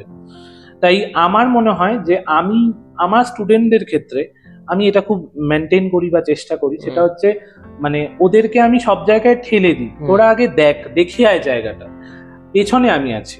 কিন্তু এটা একটা ফ্যাক্ট যে আমাদের সময় মানে আমি এটা তো কোনোদিনই পাইনি যে মানে বরং আমাকে টেনে ধরা হয়েছে। ধর আমি কোনো কিছুতে যেতে গেছি বা এরকম অনেক মানে নাম মেনশন করছি না, আমি একটা রিয়েলিটি শো থেকে আমি একটা চান্স পাই একজন গুরুর কাছে শেখার, নাম করা গুরু সঞ্জয় চক্রবর্তী, অজয় চক্রবর্তীর ভাই। তো ওনার কাছে আমি শেখার চান্স পাই। উনি কিছু জনকে সিলেক্ট করেন সেই সময়, সেই রিয়েলিটি শো থেকে মানে অডিশন থেকে উনি সিলেক্ট করেন যে আমাদের কিছু জনকে উনি শেখাবেন। তো ওনার কাছে আমি শিখতে যাই, মানে ওনার কাছে আমি বেশ কিছু মাস যাই। তখন আমি 8 বা 9, 8 মোস্ট প্রবাবলি 7 বা 8 এরকম কিছু। তো সেই সময় আমি যার কাছে শিখতাম তার এটা একটা সমস্যার বিষয় যে আমি কেন ওনার থেকে অন্য কারোর কাছে যাচ্ছি। এবার দেখ, একটা মানে অবশ্যই আমি তোমার কাছে শিখছি মানে আমি তো দাসখত লিখিনি যে আমি তোমার কাছেই শিখবো সারা জীবন, তা নয়। এবং তার থেকেও শুধু তাই নয়, প্যাটার্ন তো আলাদাই, তার থেকেও বড় কথা সেটা হচ্ছে প্রত্যেকের, আমি আজকে যতটা জানি আমার থেকে আরো কেউ আরো অনেক বেশি জানে, বা আমি যে জনারে জানি উনি বা তুই হয়তো তার থেকে অন্য জনারে অনেক বেশি কিছু জানে, সেই জনারে আবার আমি কিছু জানি। তো স্বাভাবিকভাবে আমার যে ছাত্র বা ছাত্রীটা সে আমার কাছে শেখাকালীন তোর কাছে যে যাবে, এটা তো হতেই পারে, এটা তো কোনো, আর আমি যে মানে আমি যে ওনাকে ছেড়ে ওনার কাছে যাচ্ছি তাও নয়, আমি দুজনকেই মেনটেন হয়তো করবো, তো ওনার কাছেও শিখবো, ওনার কাছে যেটুকু শেখার ওনার কাছে শিখবো, তার কাছে যেটা শেখার তার কাছে শিখবো। মানে এটা তো নয় যে আমি তোমাকে ছেড়ে দিয়ে তার কাছে যাচ্ছি। তো এই বিষয়টা আমি প্রচুর ফেস করেছি, মানে সেই সময় আমাকে লিটারেলি পিছন থেকে টানা হয়, এবং কিছু জিনিসের জন্য আমার মাও তখন বলেন যে না এটা তোমার করা উচিত নয়, কারণ মানে মা যেহেতু খুব মানতেন, তো তো সেজন্য মার মনে হয় যে তুমি মানে এটা যদি করো তোমার যার জন্য সবকিছু তোমার জীবনে মানে যতটা এগিয়ে এসেছো তোমার সেই গানটা নষ্ট হয়ে যাবে, তুমি পারবে না সেটা করতে, তার যদি কোনো খারাপ প্রভাব তোমার উপর পড়ে। তো মেনে নিয়েছি, বাট আজকের দিনে দাঁড়িয়ে এটা আমার খুব মনে হয় যে ওটা খুব বড় একটা ভুল ডিসিশন ছিল আমার লাইফে। কারণ যদি তখন হয়তো সেটা পারতাম মানে ওইটা অতিক্রম করে শিখতে পারতাম, তাহলে হয়তো অনেকটা পথ আরো আগে এগিয়ে যেতাম। মানে এখন যে বাচ্চারা শিখছে তারা যে জিনিসগুলো পাচ্ছে, আজকে সাপোজ আমি বলছি আমার এক স্টুডেন্টকেও আমি পাঠিয়েছি একজনের কাছে, তাকে ওর ক্লাসিক্যালটা নিয়ে চর্চা করার প্রচন্ড ইচ্ছা, তো ও তো আমাকে ছাড়েনি, আর যদি ছাড়েও একটা সময় পর্যন্ত আমি তাকে সবটা দিয়েছি, ওর আরো কিছু পাওয়ার আশা আছে, তো ও যেতেই পারে, এটা একদমই ওর ব্যাপার। এবং সেখানে আমার একদমই মানে আমি একদমই চাইবো না যে তুমি যেও না, কেন তুমি যাচ্ছ, তুমি এখানেই থাকবে, এটা তো ঠিক নয়। মানে এই জিনিসটা না পেরিয়ে এসেছি, এবং এটা আমি বহুবার দেখেছি বহু ক্ষেত্রে। তো এটা আমার মনে হয় একটু মানে আমি জানি না এখনকার যারা মানে শেখাচ্ছে বা শিখিয়ে এসেছেন তারা কে কতটা আমার সাথে এগ্রি করবে, বাট আমি নিজে এটা পেরিয়েছি তাই আমি এটা জানি, খুব দায়িত্ব নিয়ে বলছি এই কথাটা। আমার মনে হয় সেই ধারণাটা সবার বদলানো দরকার, কারণ একটা মানুষ চিরজীবন একজনের কাছে থাকতে পারে না, তার অনেকেরই দরকার পড়ে, এবং সেটা শেখার কোনো শেষ নেই আমাদের। মানে মনোপলি মেন্টালিটিটা চেঞ্জ করতে হবে যে আমিও আমার মনে হয় আমার সাথে আরো অনেকে এই ইন্ডাস্ট্রিতে এই জিনিসটা চেঞ্জ করা দরকার। এবং এটা কিন্তু মানে আমিও দেখেছি অনেক জায়গাতে, মানে আমি শ্রেষ্ঠ, আমি কোনো কিছুতে সবাই দেখবি, মানে তুই বলে না মানে যে কোনো মানে এই ইন্ডাস্ট্রির যে কোনো কাজেই মানে আবৃত্তি বল, নাচ বল, গান বল, সব ক্ষেত্রেই এটা হয়, সব এটা হয়। মানে এটা আমি প্রচন্ড করি যে এটা একদমই উচিত নয়, আমার মনে হয় সেটা। এবার বাকি কার কি মতামত সেটা তারাই বলতে পারবেন। একদমই তাই। তো মানে তুই এত রিয়েলিটি শোতে গেছিস, সেখানে গিয়ে মানে পারফর্ম করেছিস বা অনেকেই সেই লাইনে দাঁড়ানোর যে ব্যাপারটা যেটা বললি, আমার একটা মানে ব্যক্তিগত প্রশ্ন রয়েছে যে সত্যি কি রিয়েলিটি শোতে টাকা নেওয়া হয়? না দেখ, এখন হয়তো হয় না, হয় না, থেকেও বড় কথা এখন টাকার বিষয়টা না, মানে এটা বলাটা খুব অনেকের চাপের। প্রশ্ন এটা, আমি আমাকে জানি অনেকে না বলাটা প্রশ্ন কতটা করেছে, উচিত হচ্ছে। জিজ্ঞেস করেছে যে এই তো প্রশ্নগুলো করার জন্য। হ্যাঁ, বলাটা হ্যাঁ, কতটা উচিত হচ্ছে আমি জানি না, তবে হ্যাঁ একটা সময় নেওয়া হতো। এটা আমি নিজে দায়িত্ব নিয়ে এই জন্য বলছি কারণ আমার থেকেও চাওয়া হয়েছিল। কোন আমার চ্যানেল থেকে? না, সেটা আমি এখন বলবো না। আচ্ছা। আর মনে হয় সেটা তোর চ্যানেলের জন্য বলাটা উচিত নয়। তো যাই হোক, কোনো এক রিয়েলিটি শোতে আমার থেকেও চাওয়া হয়েছিল, তো সেটা সেই সময় আমার বাবা পারেননি সেই অ্যামাউন্টটা দিতে, হুম হুম। তো সেজন্য আমাকে সেখানে রাখা হয়নি। তবে হ্যাঁ, এখন আমি তো রিসেন্টও অনেক অ্যামাউন্টটা কি বলা যাবে কত? কিসে অ্যামাউন্টটা কত?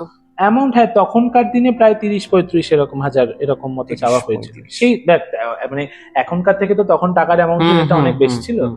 তো সেক্ষেত্রে তখনকার দিনে একবারে 30-35 হাজার টাকা বার করা এটাও একটা বিষয়। দিস ইজ তো ইম্পসিবল, সেই আমাদের মতো মুহূর্তে মধ্যবিত্ত পসিবল ছিল না। ফ্যামিলিতে তো সেটা তখন একটা হুম ব্যাপার ছিল।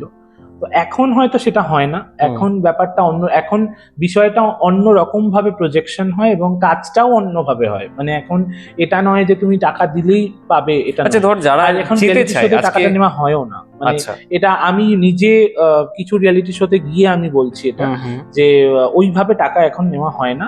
আর ডিরেক্ট তো চাওয়া হয়ই না, বরং হ্যাঁ এটা হতে পারে যে পরবর্তীকালে হয়তো আমরা তাদের হয়ে যে কাজ করি সেখান থেকে হয়তো কিছু পোর্শন, গ্রুমিং এবার এর দেখ জন্য, সেটা গ্রুমিং পোর্শন। গ্রুমিং না, গ্রুমিং কেন হবে সেটা, মানে অ্যাজ এ কোম্পানি তাদেরকে আমাদের হয়তো দিতে হয় যে আমরা তাদের হয়ে কাজ করছি, বিভিন্ন শোজে যাচ্ছি, আচ্ছা তারা যে আচ্ছা। আমাদের হয়ে মার্কেটিংটা করেছেন তাদের চ্যানেলের, ওকে এ ওকে। দিয়েই তো আমরা কাজটা হুম পাচ্ছি হুম বা হুম কাজটা করছি। তো হুম। সেক্ষেত্রে সেই বাবদ হয়তো তাদের আমাদের একটা রেস্ট অফ অ্যামাউন্ট দিতে হয় অ্যাজ এ কমিশন। কিন্তু সেটা আমি বলবো যে এখনকার দিনে অনুযায়ী ঠিক আছে, কারণ সেটা তো আমি দিতে রাজি। না, সেটা তো কারণ প্রাপ্য মানে। আমি আজকে হুম যদি হুম। তোমার দ্বারা কাজ পাই তাহলে তো আমি তোমাকে দিতে বাধ্য। একদম। কিন্তু কাজ পাওয়ার আগেই যদি আমার থেকে চাওয়া হয়, মানে যেটা এখন চাকরির ক্ষেত্রে অনেক ক্ষেত্রে হুম হয় যে হুম। চাকরি করিয়ে দেবো, এই টাকাটা লাগবে, এই এটা বিষয়টা, এটা এটা তো আমরাও মানে প্রবলেম ফেস না, করেছি এটা সেই তো সময়। ঠিক নয়। একদম। মানে এটা আমি এক সময় পেরিয়েছি, তবে হুম হুম। এখনকার দিনে এটা কিন্তু একদমই আলাদা। মানে এটা আমি নিজে থেকে আমি তো বলছি। ধর এখানে অনেকে হয়তো প্রশ্ন আছে যে যারা রিয়েলিটি শোতে যেতে চায় তো কি প্রসেস মেনটেন করবে, তারা নিজেদেরকে কিভাবে গ্রুম করে ওখানে নিয়ে যাবে? দেখ, গ্রুম বলতে মানে কিছু প্রথমত তো একটা কথা তৈরি খুব করে ভালো। যাওয়া সেখানে। আমি যেটা বলছি হ্যাঁ সেটা হচ্ছে হ্যাঁ প্রথমত কথা হচ্ছে তুমি এরকম কোনো গুরুকেই, মানে গুরুর কাছে শেখো, বা হ্যাঁ। যে তোমাকে শুধু গান নয় অল ওভার গ্রুম করবে। গ্রুমিংটা মোস্টলি ইম্পর্টেন্ট। হুম তুমি এখনকার দিনের গানটা, মানে স্পেশালি এখনকার, মানে আমি অনেকের সাথে ডিল করে বলছি, এখনকার বাবা মায়েদেরও একটা ব্যাপার থাকে, সেটা হচ্ছে বেশিরভাগ বাবা মায়েরা চান যে আমার ছেলেমেয়েরা আজকে গানে ঢুকছে মানে কালকে থেকে স্টেজ করবে। সেটা হয়তো পসিবল নয়, কিন্তু তাদের চাওয়াটাও ভুল নয়, কারণ তারা যে শেখাচ্ছে তার বিনিময়ে তাদের কিছু তো হুম দরকার হুম পড়ে। হুম। তো তাদের এটা ইচ্ছা যে আমার ছেলেমেয়েরা একদিন স্টেজ করবে, কিন্তু সেটা একটা সময়ের পর। মানে আমি যদি আজকে চাই যে আজকে গানে দিলাম মানে কালকে থেকে আমার ছেলে স্টেজ করবে কি না স্টেজ করবে, হুম। সেটা তো পসিবল না নয়। তাকে না। তো আগে বেসিকটা রেডি করতে হবে। তো আমার মনে হয় যারা এই রিয়ালিটি শোতে যেতে চাইছো, আমার পার্সোনালি ওপিনিয়ন, রিয়ালিটি শোয়ে না অনেক ধরনের অনেক কিছু হয়, মানে পলিটিক্স থেকে শুরু করে হুম সবকিছু হয়, হুম। তার থেকে মানে মিডিয়া না তোমার হাতে, আমাদের প্রত্যেকের হাতে এই ফোনটা আছে। এই ফোনে ফেসবুক নামক একটা বস্তু আছে, ইউটিউব নামক একটা বস্তু আছে। নিজেরা নিজেদের প্রমোট করো, এর থেকে ভালো মিডিয়া তোমরা পাবে না। কারণ রিয়ালিটি শোতে গেলে এখন এখন ইনস্টাগ্রাম একদম, জেনসিদের আমি তোকে কাছে বলছি ফেমাস। এরকম অনেক শিল্পী আছে, হ্যাঁ। আরিয়াসি সিন্ধিয়া বা কেশব দে বা এরকম নাম করা যারা, হুম হুম হুম এরকম অনেকে আছে, দেবলীনা, এরা তো হুম কেউ হুম রিয়ালিটি শোতে যায়নি। তো তাহলে এরা তো মার্কেটে কাজ করছে হুম। এবং ভালোভাবে কাজ করছে, কিসের দ্বারা করছে? নিজেদের মিডিয়াকে কাজে লাগিয়ে। তো আমার মনে হয় রিয়ালিটি শো নিয়ে মাথা বেশি না ঘামিয়ে নিজেরা নিজেদের তৈরি করো এবং তার সাথে তোমাদের নিজেদের মিডিয়াকে কাজে লাগাও।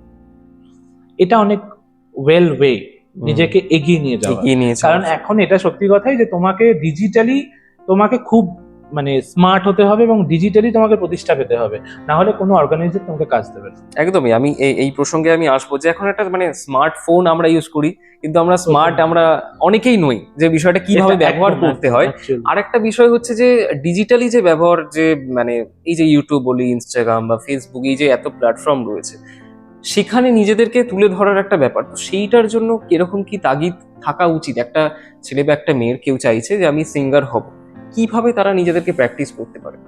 দেখ, আমাকে তিনটে প্র্যাকটিসের তো তিনটে কোনো স্টেপে শেষ আমাকে নেই বল, মানে না। যে আচ্ছা, মানুষ মানে স্টার্টিং করলো যে আজকে আমি ঠিক করছি যে না আমার গানের গলাটা ভালো, সবাই আমাকে এনকারেজ করছে, আমাকে সিঙ্গার হতে হবে, তো আমাকে কি তিনটে পদক্ষেপ আছে? প্রথমত কথা যে তোমাকে খুব ভালো কারোর কাছে শিখতে হবে, হুম যিনি তোমাকে ওয়েল গ্রুমড করবেন, শুধু গানটা নয়, অল ওভার গ্রুমড করবেন। কারণ এখন শুধু গান গাইলে হয় না, সাজগোজ, পোশাক আশাক, নিজের চলন বলন বা নিজেকে কিভাবে এক্সপ্রেস করব, এই পুরো বিষয়টা দরকার হয়। ঠিক আছে, যেটা আমরা মঞ্চে দেখি আজকে যদি মানে যদি কেউ ধুতি পাঞ্জাবি পরে মঞ্চে উঠে হারমোনিয়াম নিয়ে গায়, তার গান যতটা না মানুষ শোনে, তার থেকে আমার মনে হয় একটা হারেম প্যান্ট আর ওপরে টি শার্ট বা ওপরে একটা কিছু ক্যাজ কিছু, হুম। মানে কিছু এই স্মার্ট কথাটা কিছু, শ্রেয়া ঘোষালে বলেছেন হ্যাঁ এই বলছি, বিষয়ে। এরকম কিছু একদম, করে যদি সে পারফর্ম করে, একদম, পারফর্মের মতো পারফর্ম করে, তাহলে তার গানটা অনেক বেশি শুনতে মানুষ পারতো শোনে, একদম। অনেক বেশি। এবং সেটা ইন্টারাপশন, দর্শকদের সাথে ইন্টারাপশন কতটা আমার হচ্ছে, এইটাও দেখা খুব ম্যাটার। একজন পারফর্মারের জন্য এটা খুব দরকার, হুম এবং যেটাই রিয়েলিটি শোতে মেনলি শেখানো হয়। তো সেক্ষেত্রে আমি বলবো, তোমরা যদি রিয়ালিটি শোতে যে সবসময় যেতে হবে বা ওখানে মুখ দেখালেই তোমরা কাজ পাবে এরকম না। এরকম অনেক হুম শিল্পী আছে যারা রিয়ালিটি শোতে মুখ দেখিয়েও আজকে বসে আছে। ঠিক আছে, তো যদি তিনটে বলিস, তাই একটা ওইটা যে হুম হুম। ভালো করে শেখো, শিখতে হবে। মানে বেসটা আগে ভালো হুম করে হুম। রেডি করো। বেসিক যদি তোমরা যদি কখন না শিখো, তাহলে তো আর পরে গিয়ে না না, পড়াশোনাটা সম্ভব এগিয়ে নয়। নিয়ে ঠিক যাওয়া ঠিক পসিবল ঠিক নয়। ঠিক। তো সেজন্য তোমাকে আগে বেসিক নলেজটা ভালোভাবে রেডি হুম করতে হবে। হুম তোমরা যেগুলো আমাদের ভোকাল গ্রুমিং আছে, বা যেগুলো আমাদের এক্সারসাইজ আছে, যেগুলো আমাদের ক্লাসিক্যাল, সবাইকে যে প্রপার ক্লাসিক্যাল শিখতে হবে এরকম কেউ বলে দেয়নি, কিন্তু আমাদের শুরুর যে স্বর সাধনা বা এইগুলো, এই গলা তৈরি করাটা খুব ম্যাটার। ঠিক আছে, এইটা আগে তৈরি করো। হুম তারপর তোমরা একটা সময়ের পর নিয়ে ঠিক করো যে তোমরা মিউজিশিয়ানের সাথে দেখা, যে আমি এই গানটা দেখবো, বা একটা লিস্ট মিনিমাম। আমার মনে হয়, আমি এত বছর কাজ করে যেটা বুঝেছি, 50 থেকে 100টা গানের লিস্ট তোমার রেডি রাখা উচিত। তবে গিয়ে তুমি অর্গানাইজারদের কাছে বলতে পারবে যে আমি কাজ করবো। হুম ঠিক আছে, কারণ যে কোনো অনুষ্ঠানে আমরা হয়তো ওই 20-25টা গানের লিস্টকেই ঘুরিয়ে ফিরিয়ে করি, কিন্তু আমাদের কিন্তু 100টা গানের একটা লিস্ট আগে রেডি করতে হয়। তো দেন দ্বিতীয় নম্বর হচ্ছে তোমাকে গানের লিস্ট করতে হবে। হুম এবং তৃতীয় নম্বর হচ্ছে ট্রেন্ডি কিছু গান নিয়ে তুমি তোমার Facebook channel, YouTube channel, Insta channel এগুলোকে চালাও। হুম। কারণ মিডিয়াটা এখন মানে মোস্টলি ইম্পর্টেন্ট একটা জায়গা, যেখান থেকে তুমি মানুষের কাছে ছড়িয়ে যাবে। এখন মানে ট্রেন্ডিং এর উপরই পুরোটা এবং দাঁড়িয়ে এই রয়েছে। ফেসবুক বিষয়টা আমার মধ্যেও একটা খুব বাজে ধারণা ছিল, যে হুম সময় হুম আমি শুভম দার, মানে এটা আমি সিরিয়াসলি, মানে শুভম দার কাছে থ্যাংক ইউ সো মাচ দাদা। মানে শুভম দা না থাকলে এই বিষয়টা আমার কাছে হতো না। সেটা যে আমাদের সময় যখন আমরা ফেসবুক খুলি, আমার একটা বিষয় ছিল যে আমি যাকে চিনি তার ফ্রেন্ড রিকোয়েস্ট অ্যাকসেপ্ট করবো, আইদার আমি কারোর করবো না। ঠিক খুবই আছে, বাজে বিষয় এটা কিন্তু আমার ছিল, হ্যাঁ, সত্যি কথা ছিল। তো শুভম দা আমাকে বুঝিয়েছিল যে তুমি কেন রিকোয়েস্ট ফেলে রাখছো। তুমি আজকে তোমার ফলোয়ার্স বা তোমার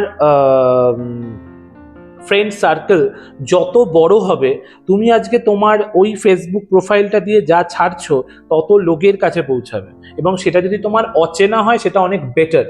কারণ চেনা মানুষের কাছে তুমি এমনিই চেনা, হুম হুম অচেনা মানুষের কাছে তোমাকে চেনা হতে হবে।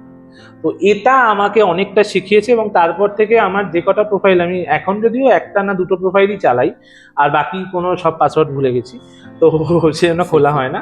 যে কটা প্রোফাইল, সে কটার ওই যা যা ফলোয়ার্স বলিস বা যেটা যা তৈরি হয়েছে, ওই ধারণাটা মাথায় রেখেই তৈরি করেছি। তো সেজন্য আমার মনে হয় এইটা খুব ইম্পর্টেন্ট, তোমরা সোশ্যালি অ্যাক্টিভটা। হ্যাঁ, আমি একদম বলবো না যে পড়াশোনা বাদ দিয়ে, কারণ না হলে গার্জেনরা এসে আমাকে ঠ্যাঙাবে। মানে না না পড়াশোনাটা অবশ্যই করো, পড়াশোনাটা লাইফে ভীষণ দরকার। যদি কারোর এই গানের প্রতি বা নাচের প্রতি বা আবৃত্তির প্রতি বা অ্যাঙ্কারিং এর প্রতি, এই শিল্প সত্তার প্রতি কারোর যদি কোনো ন্যাক থাকে, বা তুমি মনে করো যে তুমি এটা নিয়ে এগোতে পারবে, তাহলে মিডিয়াটাকে কাজে লাগাও। এটা মোস্টলি ইম্পর্টেন্ট, এটা খুবই দরকারি একটা জিনিস আমার মনে হয়। একদম। তো এই তিনটে ওয়েতে তোমরা এগোতে পারো, আমার মনে হয় সাকসেস হবে। কারণ এখন এই তিনটে কাজই হচ্ছে actually। তিনটে কাজই খুব ইম্পর্টেন্ট। খুবই ইম্পর্টেন্ট কাজ। এবং এই প্রসঙ্গে আমার যেটা হঠাৎ এখন মাথায় এলো যে তুই নচিকেতা স্যারের সাথেও একটা হ্যাঁ, মানে অনেক টিভিতে ছোটবেলায়, হ্যাঁ ছোটবেলায় সেই তখন সেই গল্পটা তারানা, একটু বল। ইটিভি বাংলায় তখন তারানা বলে একটা অনুষ্ঠান হতো। হ্যাঁ। ওখানে সেকেন্ড হয়েছিলাম। তো ওখানে আমি আমার স্কুলের জন্যই গেছিলাম, মানে আমি তখন প্রজ্ঞানন্দে পড়তাম আচ্ছা। শিবপুরে। তো বাই দ্য ওয়ে ওটা আমারও স্কুল, হ্যাঁ, একদম। ওই স্কুলে পড়তাম। হ্যাঁ। তো তখন ওখান থেকে আমাকে পাঠানো হয়েছিল তারানাতে।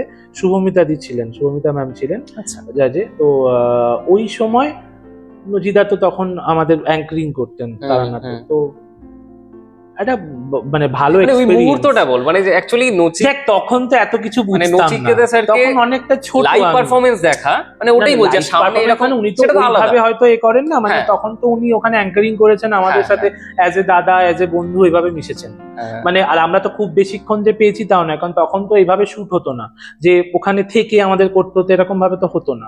আমরা যেদিন যেতাম সেই রকম ভাবে 2 দিন ধর 3 দিনের এরকম একটা স্লট, সেই অনুযায়ী শুট হয়ে গেল, তারপর আমরা চলে এলাম। আচ্ছা। মানে থেকে কাজ, মানে এখন যেরকম বিভিন্ন চ্যানেলে থেকে কাজ হয়, তখন তো ওরকম থেকে কাজের ব্যাপার ছিল না। তাই তাদের সাথে যে মেশা বা সময় কাটানো সেই ব্যাপারটা আমরা অতটা পাইনি। তো তবে মানে আর সত্যি বলতে গেলে তখন যে বয়সে আমি গেছি সেই বয়সে আমি এত কিছু বুঝতামও না। মানে এরা সেলিব্রিটি, এরা ওই, হ্যাঁ আমার চিরজীবনই ইচ্ছা ছিল যে আমি এরকম কিছু একজন হব যাকে সবাই বেশ নিয়ে নাচানাচি করবে, মানে এরকম একটা ব্যাপার। মানে সেটা এখন যখন মঞ্চ করতে যাই বা সেখানে যখন সেই ক্রেজটা পাই, আমার সত্যি খুব ভালো লাগে, মনে হয় যে যা কিছু অ্যাচিভ করেছি। তো তখন এতটা বুঝতাম না, মানে যে সময় আমি ওখানে গেছিলাম যে উনি নচিকেতা, ওনার গান ক্যাসেটে শুনেছি, তখন তো আমাদের ক্যাসেট ছিল। কত বয়স তখন? আমার মনে নেই, অনেকটা ছোট, অনেক তখন ছোট। 5-6 পড়ি মোস্ট প্রবাবলি, মানে মোস্টলি অনেকটাই 10-11 হবে। হ্যাঁ ওরকমই হবে। তো তখন গেছিলাম, তো সেই সময় মানে ওই আলো ক্যামেরা ওইগুলো, মানে আমার চিরকালই ক্যামেরার সামনে থাকতে প্রচন্ড ভালো লাগে, ঠিক আছে? তো ওই ক্যামেরার সামনেই রয়েছে। হ্যাঁ ক্যামেরার সামনেই বলছি। তো যাই হোক, তো ওই ক্যামেরা আলো এই ব্যাপারটা আমাকে খুব টেনেছিল। আর ওখানকার অ্যাম্বিয়েন্স বল, ওখানকার এতটা তো ছিল, যে জন্যই আমার পরবর্তীকালে হয়তো এই ক্যামেরার সামনে কাজ করা বা রিয়েলিটি শো, এই যে যেগুলো টুকটাক যেখানে আমি সুবিধে যা হয়েছে করেছি, সেটা। বা আমার চ্যানেলের থ্রু যে কাজগুলো আমি করেছি, বা আমাদের সাতকাহনের সময় অসুবিধা হয়নি। মানে ছোট থেকে এই ব্যাপারটা করলে যেটা হয় যে সবকিছুই তো অভ্যাস, মানে আমাদের মানুষ অভ্যাসের দাস, ওই ব্যাপারটা ছিল বলে অতটা প্রবলেম হয়নি।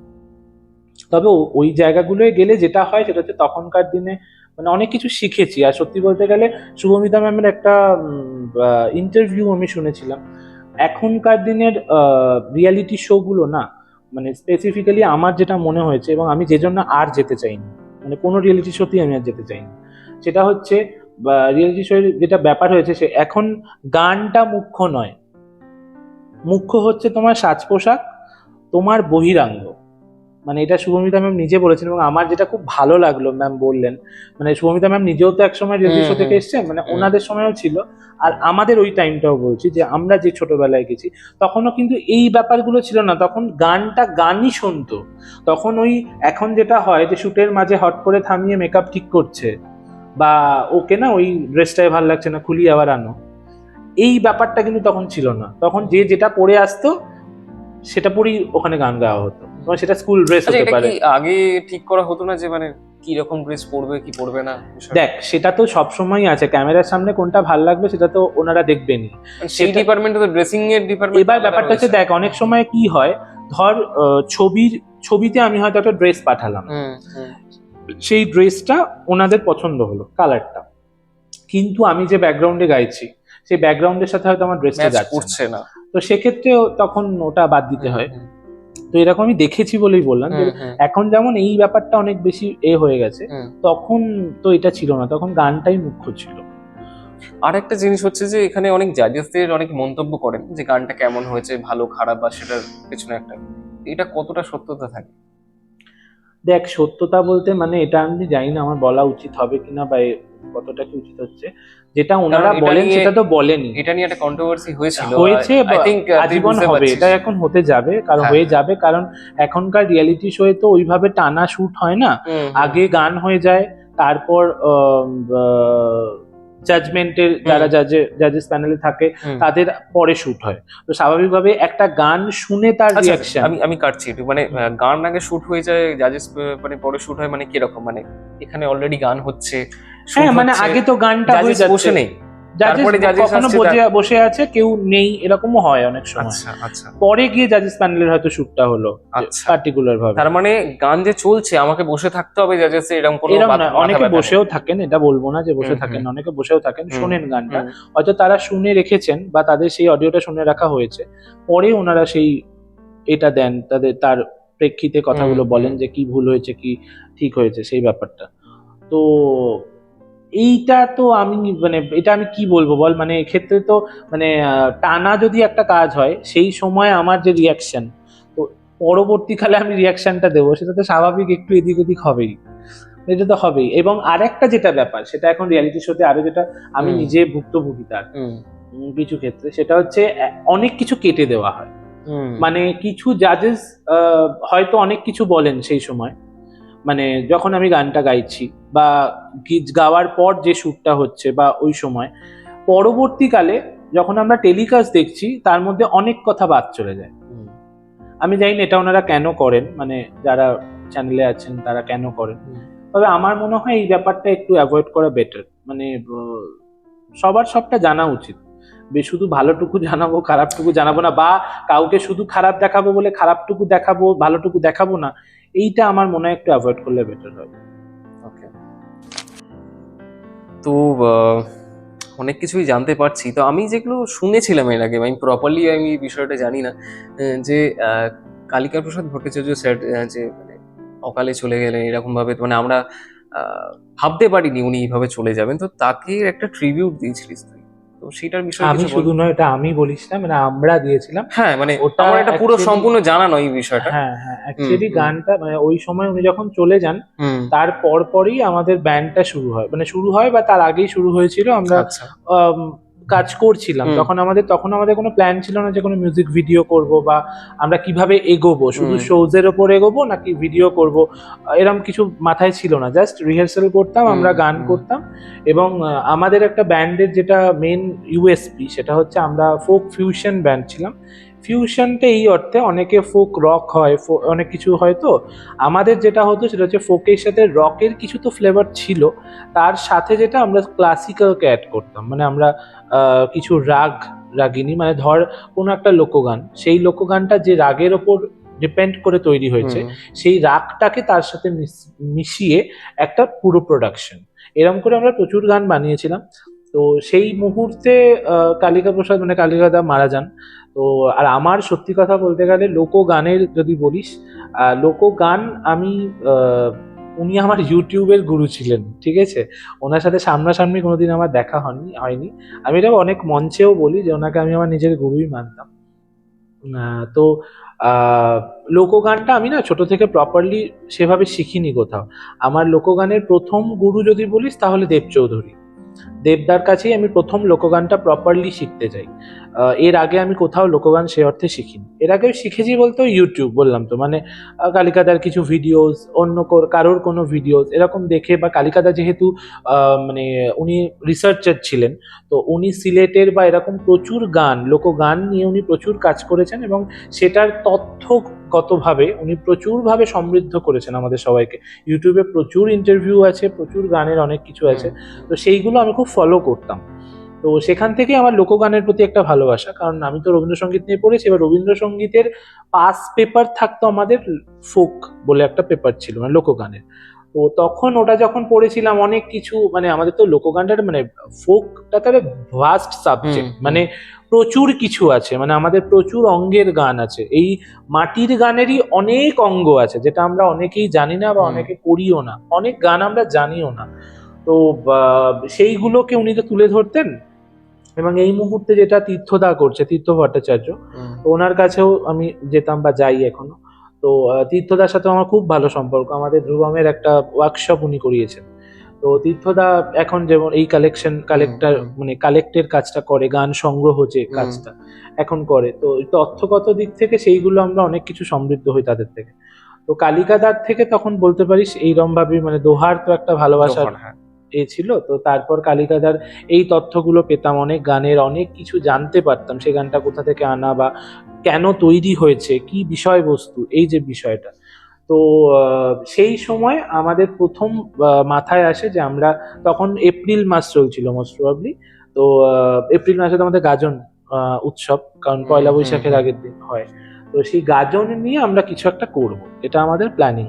তো তখন আমরা ঠিক করলাম যে দুটো গানকে আমরা তাহলে মিক্স করব, সেটার নাম দিলাম আমরা গাজার গাজন। এবং মহাদেবকে নিয়ে একটা গান আছে, ওটা গাজনেরই গান, গাজার চিরল চিরল পাত। তো ওই গানটা এবং ভবময়ীর রূপ দেখিয়ে, এটা সিলেট অঞ্চলের একটি বিখ্যাত গান, এই দুটো গানকে মিক্স করে আমরা একটা প্রোডাকশন বানালাম। তো সেইটা আমাদের সাতকাহনের প্রথম মিউজিক ভিডিও ফোক স্টুডিও থেকে লঞ্চ করে। ওটা বাংলাদেশের ফোক স্টুডিও যে চ্যানেল আছে তারা ওটার লঞ্চ করেছিল আমাদের গানটা। তো ওই চ্যানেল থেকে আমাদের আরো একটা গান আছে, আরো দুটো গান আছে। আমাদের মস্ত কালান্দার একটা গান আছে, ওটাও আমরা একটা করেছিলাম সুফির সাথে ক্লাসিক্যালকে অ্যাড করে। তো হয়েছিল, তো ওই চ্যানেল থেকে আমাদের প্রথম রিলিজ করে। তো ওই গানটা যে বছর আমরা বার করেছিলাম তারপর থেকেই আস্তে আস্তে সাতকাহন স্প্রেড হয়। মানে আমরা সে বছর পুজোয় প্রচুর শোজ আসে, শো এই যে বললাম না যে আমাদের মিডিয়াটাকে কাজে লাগাতে হবে, তো এইটা একটা খুব বড় জায়গা। এবং আমি বলবো যে যারা যদি নিজের চ্যানেল, এখন সত্যি কথা অনেক অনেক সময় সাপেক্ষ যে আমার চ্যানেল থেকে আমি ছাড়বো, এবং পরিচিত হওয়ার জন্য তোমরা এরকম কিছু প্ল্যাটফর্ম ইউজ করতে পারো। যে ইউটিউবে এরকম প্রচুর চ্যানেল বা প্রচুর কিছু আছে যারা মানে মনিটাইজেশন পাওয়া চ্যানেল, এবং যাদের ভিউয়ার্স লাখ লাখ, ঠিক আছে। এবং নিজের চ্যানেলটা তৈরি করার আগে আমার মনে হয় এটা একটা খুব ভালো ওয়ে, সেটা হচ্ছে তুমি তাদের কোনো প্রোডাক্ট, মানে কোনো চ্যানেল থেকে তোমার কোনো একটা প্রোডাকশন তুমি লঞ্চ করো, মানে ছাড়ো, তা তোমার গানটা ছাড়ো। এবার সেক্ষেত্রে তারা কিছু ক্ষেত্রে কিছু চ্যানেল পয়সা নেয়, কিছু ক্ষেত্রে কিছু চ্যানেল পয়সা নেয় না। কারণ আমি এইটা বলছি, আমি পয়সা নেওয়ার অবশ্যই বিরুদ্ধে, কিন্তু তাও বলবো সেও তো তার চ্যানেলটা অবশ্যই খুব কষ্ট করে দাঁড় করিয়েছে। তো আজকে তারও তো একটা প্রোডাকশনে তো একটা খরচা হয়, শুটে খরচা হয়, সবকিছু। আজকে যদি তুমি তোমার চ্যানেলটা দাঁড় করাতে চাও সেখানেও তোমাকে অনেকটা খরচা করতে হবে। তো সেক্ষেত্রে তুমি যদি একটা চ্যানেল থেকে তোমার গান ছেড়ে তোমার পপুলারিটিটা আগে বাড়াও, তারপর কিন্তু তোমার চ্যানেলটা দাঁড় করাতে বেশি ভালো লাগবে। ঠিক, তোমাকে যদি আজকে অনেক মানুষ জেনে যায়, আজকে সাতকাহনের সময় আমাদের যেটা হয়েছিল যে আমরা ওই চ্যানেল থেকে ছেড়ে ছেড়ে আমাদের ভিউয়ার্স বা সাতকাহনকে আমাদের আন্দুলের বুকে মানুষ চেনা, এই ব্যাপারটা কিন্তু অনেক বেড়েছিল। ফলে তারপর আমাদের স্ট্যান্ড করতে বেশি টাইম লাগে। তারপর আমাদের সাতকাহনের নিজস্ব চ্যানেলও আছে, তারপর আমরা চ্যানেলটা করি যে আমাদের নিজস্ব গান। লকডাউনে আমরা যে যার বাড়ি থেকেই কাজ করেছিলাম, আমার মনে আছে ওটা একটা খুব হিস্টোরিক্যাল কাজ, ওটা খুব মজার বিষয় যে মানে একটা নতুন পদ্ধতির সাথে পরিচয় হয়। মানে সাতকাহনে তখন আমরা 2020 সালে যখন লকডাউন করলো, ওই সময়টা আমরা তো প্রচন্ড পাজলড, কারণ কি করব। মানে ওই সময়ের পর থেকেই বলতে গেলে সাতকাহন ভাঙে। কারণ ওই যে বললাম আমাদের থেকে বড় 2-3 জন দাদা ছিলেন, কেউ বিবাহিত, একমাত্র মনে হয় একজনই বিবাহিত ছিল, বাকিরা কেউ বিবাহিত ছিলাম না।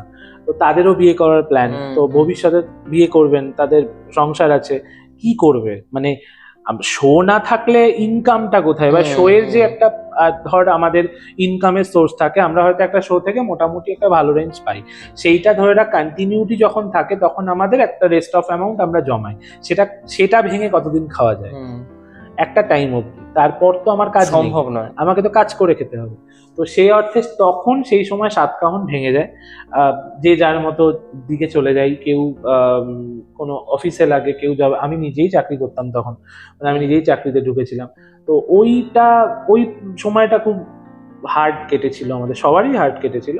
তো কিন্তু তাও আমরা কাজটা করেছি, মানে ওই টাইমটায় আমরা লকডাউনের মধ্যে বসে প্রচুর গান, মানে সাতকাহনের চ্যানেলে গেলে আপনারা দেখতে পাবেন, সাতকাহন অফিসিয়াল যদি সার্চ করেন, প্রচুর গান আমরা তখন ছেড়েছি। যে যার বাড়ি থেকেই কিন্তু কাজটা করেছিলাম, ফোনের মাধ্যমেই করেছিলাম, কিন্তু কাজটা খুব প্রোডাকশন গুলো মোটামুটি ভালো হয়েছিল। তো ওইটা একটা আপনারা সবাই করতে পারেন, যে মিডিয়াটাকে এইভাবে কাজে লাগাতে পারেন। আর তারপর তো আস্তে আস্তে আমার আবার এই চাকরি লাইফে হঠাৎ করে ঢোকা, চাকরি থেকে আবার ছেড়ে আবার এই আমাদের স্কুল, মানে এই ব্যাপারটা পরপর চলেছে আর কি। এটা হচ্ছে বিষয়। তুই কি কোয়েশ্চেনটা করেছিলি সেটা আমি ভুলে গেছি। কালিকা প্রসাদ ভট্টাচার্য, না অনেক কিছু আমি শুনছি, অনেক কিছু অজানা। হ্যাঁ, সব মানে এত কথা বলি আমি, কথা বলতে বলতে ভুলে যাই কি কোয়েশ্চেন ছিল। তো যাই হোক, তো এইটার জন্যই ওনাকে ট্রিবিউট জানিয়ে এইভাবেই আমাদের কাজটা হয়েছিল সাতকাহন থেকে, যে মানে কালিকা দাকে ট্রিবিউট, মানে আমাদের প্রথম এসেছিল যেহেতু ফোক ফিউশন করবো, লোক গানটা নিয়ে কাজ শুরু করবো, তাই প্রথম কাজটা ওনাকে ট্রিবিউট দিয়ে আমরা করব। তো সেই জন্য তখন ওই কাজটা আমরা করি প্রথম। তারপর তো আস্তে আস্তে আরো অনেক ফিউশন কিছু কাজ আসে আমাদের প্রোফাইলে, মানে ফোক স্টুডিওর এতে আসে, তারপর আমরা চ্যানেল করি আস্তে আস্তে। তো আমার একটা মজার প্রশ্ন আছে, সেটা হচ্ছে যে তোর একটা আলাদা পরিবার আছে, একদম যে পরিবারের নাম হচ্ছে ধ্রুবম। একদম যারা দর্শক যারা শুনছেন বা দেখছেন যারা, তারা তাদেরকে বলি যে ওর একটা স্কুল রয়েছে, সেটা সেই স্কুলের নাম হচ্ছে ধ্রুবম। এবং ধ্রুবমেতে অনেক ছানাপোনা কুচিকাচারা প্রচুর সব আছে। থাকে, প্রচুর আছে। হ্যাঁ, তো এইভাবে বাড়তে থাকুক আমি চাইবো। তো একদম। সেটা একটু সূত্রপাত কিভাবে হলো বা সেই বিষয়টা একটু বল। দেখ, সূত্রপাত বলতে গেলে না অনেক কিছু বলতে হবে। এটা হচ্ছে অ্যাকচুয়ালি আমি 2018 সাল থেকে কম বেশি শেখানো শুরু করি। তখন আমি বাড়ি বাড়ি যেতাম, মানে বাড়ি মানে ওই ধর আমাদের মানে তখন আমাদের ওদিকে মন্দিরতলা বা ওই এরিয়া, আমাদের পাশে গঙ্গার ধার বা এরকম অনেক এরিয়ায় আমরা যেতাম। বাড়িতে ক্লাসটা কমই করাতাম, হয়তো করাতামই না, হয়তো একজনই ছিল হয়তো বাড়িতে ক্লাসে। তো ওইরকম ভাবে আমার প্রথম শেখানো শুরু হয়, মানে ওই 18 বা ওই সময় থেকে। 19 সালে প্রথম আমার কাছে একজন আসে, হর্ষদীপ নাম। ওকেও আশা করি অনেকে চিনবে, কারণ ও রিসেন্টলি আকাশে সুপারস্টারে গেছিল। না সত্যি ও খুবই ভালো ভালো হ্যাঁ, গায়। তো ও আমার হিসাব মতো, মানে আমি যবে থেকে ভেবেছি যে আমি একটা স্কুল করব বা ইনস্টিটিউট করব, আমি এটাকে স্কুল ঠিক বলবো না, ইনস্টিটিউটই বলছি, কারণ আমাদের এখানে মানে অনেক কিছুই হয়। তো এবং তো আরো আরো অনেক কিছু শুরু হওয়ার প্ল্যানিং আছে। তো ইনস্টিটিউটটা করার যদি ভাবনাটা আসে তাহলে তখন থেকে। এবং হর্ষ মানে প্রথম আমার স্টুডেন্ট, মানে আমার টিচার হিসাবে এবং ওর ছাত্র হিসাবে বেড়ে ওঠাটা আমাদের একসাথে, সবচেয়ে বড় কথা। এবং ওর পর পর আরো একজন আসে, অনিক। ওরা দুজন বলতে পারিস ধ্রুবমের সূত্রপাত। এবং তখনও আমি যে ধ্রুবমই নাম দেবো বা একটা মানে ইনস্টিটিউট এভাবে করবো, এটা আমি ভাবিও নি। কিন্তু তখন ভেবেছিলাম যে আমি একটা কিছু করবো এরকম। তো ওদেরকে আমি 3 বছর অলমোস্ট শুধু দুজনকেই শিখিয়েছি। 18, 19, 20, 3 বছর কি আরো বেশি, না 19-এ মনে হয় ওরা ঢোকে। 19, 20, 21, 22, হ্যাঁ 22 সালে আমি আবার আস্তে আস্তে আমার প্রসারটা বাড়তে থাকে। তো আমি 21 সালে চাকরিতে জয়েন করি, এবং ওরা যেভাবে সাপোর্ট করেছে আমাকে, সত্যি কথা বলছি, মানে আজকে সত্যি কথা, ধ্রুবমের প্রত্যেকটা গার্ডিয়ান আমাকে, মানে ওই বলে না যে মানুষের একদিক যদি ভগবান কেড়ে নেয় আরেক দিক দেয়, মানে এটা আমি প্রতিটা অনুষ্ঠানে বলি এবং অন ক্যামেরা বলছি। মানে আমার অভিভাবকরা, আমার যদি অভিভাবক কেউ থেকে থাকে তাহলে ধ্রুবমের প্রত্যেকটা অভিভাবক আমার অভিভাবক। মানে ওনারা যেভাবে আমার পাশে থাকে প্রত্যেকটা মানুষ, মানে এটা আমার কাছে খুব বড় পাওনা প্রথমত। আর শুরুটা ওইভাবে, মানে 2-3 বছর ওদেরকে শুধু শেখাতাম, দুজনকেই আমি শেখাতাম। ওরা বাড়িতে আসতো, এবং আমি সে সময় যে চাকরিটা করতাম প্রাইভেট সেক্টরে করতাম। তো প্রাইভেট সেক্টরে যেটা সমস্যা থাকে সেটা হচ্ছে ছুটি নেই, বা আমাদের কোনো প্রপার ছুটি থাকতো না, আমাদের ডে অফ থাকতো। মানে যেদিন ধর এই সপ্তাহে মঙ্গলবার, তো ওই সপ্তাহে রবিবার, বা তারপরে সপ্তাহে সোমবার প্রাইভেট ডে অফ সেক্টরে থাকতো, প্রবলেম তো যেটা থাকে। থাকেই। তো রিলায়েন্সে করতাম তখন, তো সেই সময় এই রকম এটা পেরিয়ে আমি, মানে আমার মনে আছে আমি অফিস থেকে ধর যেদিন রোস্টার হতো যে এই সপ্তাহে আমার এই দিন ছুটি থাকবে, এবার শুধু তো ক্লাস নয়, আমার ধর আদার্স তো বাড়িতে কিছু কাজ থাকবে, আমার আদার্স কিছু কাজ থাকতে পারে, সেগুলো হতে পারে। তো সেক্ষেত্রে কিরম করতাম, ধর যেদিন ছুটি তার আগের দিন ধর দুপুরবেলা আমি ফোন করে বলে দিলাম যে তোরা না আজকে সন্ধ্যাবেলা চলে, ওরা ঠিক সন্ধ্যাবেলায় চলে আসতো। মানে এটা ওরা এবং ওদের অভিভাবকরা প্রচন্ড আমাকে হেল্প করেছে। এবং তারপর আস্তে আস্তে আমার 22 সালে মনে হয় প্রথম আমি আমার এখন আরেকটা যে ব্রাঞ্চ নিউ কলোরাতে, ওখানে প্রথম একটা বাড়িতে আমি যাই, শ্রীদীপদের বাড়িতে। তো ওদের বাড়িতে প্রথম শুরু আমার নিউ কলোরার জার্নি শুরু ওদের বাড়ি থেকে। তো ওখান থেকে শুরু হয়ে তারপর আস্তে আস্তে, মানে আমার এই 1-2 বছরের মধ্যে ভগবানের দয়ায়, মায়ের আশীর্বাদে, অভিভাবকদের ভালোবাসায়, মানে অনেকটা স্টুডেন্ট হয়ে যায়, মানে লাকিলি। তো তারপর আস্তে আস্তে আমাদের তো অনুষ্ঠান বাড়তে থাকে, তো তখন আমি ঠিক করি যে একটা কিছু নাম দিতে হবে, মানে কারণ নামটা না দিলে তো ঠিক ব্যাপারটা দাঁড়াচ্ছে না। তো প্রথম আমি কি দেবো কি বেরবো, কারণ সাতকাহনে আমাদের রেজিস্টার্ড ছিল। এবার একটা স্কুল বা ইনস্টিটিউট চালাতে গেলে রেজিস্ট্রেশনটা মাস্টলি দরকার।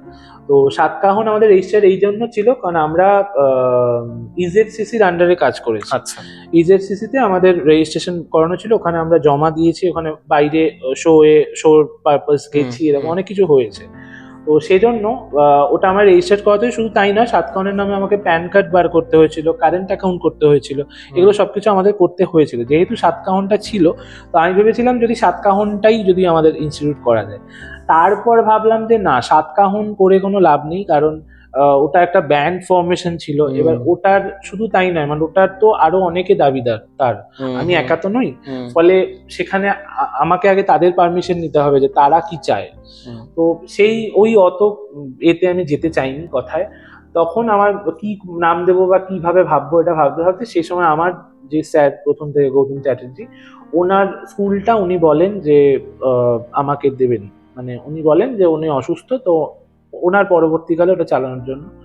এবার বিষয় হচ্ছে ওখানেও সেই একই বিষয়, কোমল গান্ধার। তো ওই স্কুলের নাম ছিল, তো ওখানে আমি শিখেছি, যদিও উনি আমাকে পার্সোনালি বাড়িতে শেখাতেন, আমি স্কুলে গান টান করতে যেতাম। তো ওই স্কুলটা যখন পাওয়ার কথা হয় তখনও সেই একই প্রশ্ন, কারণ স্যারেরও আমি ছাড়া বহু স্টুডেন্ট, এবং আমার থেকে অনেক সিনিয়র স্টুডেন্ট আছে, মানে তারা এখনো শেখাচ্ছে বা তাদেরও হয়ে আছে। এবার সেক্ষেত্রে পরবর্তীকালে আবার সেই কথা উঠতে পারে যে আমি কেন পেলাম, অন্য কেউ তো পেতে পারে। এবার কেউ তো এটা দেখবে না যে আজকে সাপোজ বলছি, বাবা মা তার সেই সন্তানকেই সম্পত্তি দেয় বা অধিকার দেয় যারা তাকে দেখে, অন্য কিছু দেয় না, বা দিলেও পরিমাণ অল্প পরিমাণ। তো এক্ষেত্রেও ব্যাপারটা হয়তো তাই, কিন্তু সেটা তো আমি কাউকে বোঝাতে পারবো না, তো তা আমার দরকারও নেই সেটা বোঝানোর। তো আমার মনে হয় আমার লড়াইটা আমার একার, কারোর কোনো, আর সত্যি কথা বলতে গেলে আজকে আমি বুক ঠুকে বলতে পারি এইটা, মানে এটা আমার কাছে খুব বড় পাওনা যে আমি বলতে পারি দিনের শেষে যে আমি যেটুকু করেছি নিজের দমে করেছি, আমাকে কেউ কিচ্ছু করে দেয়নি, ঠিক আছে। তো আর এইটা একদিকে ভালো হয়েছে, হয়তো সাপে বড় হয়েছে, ভগবানও চেয়েছিল হয়তো যে ওইটা আমি না নিই।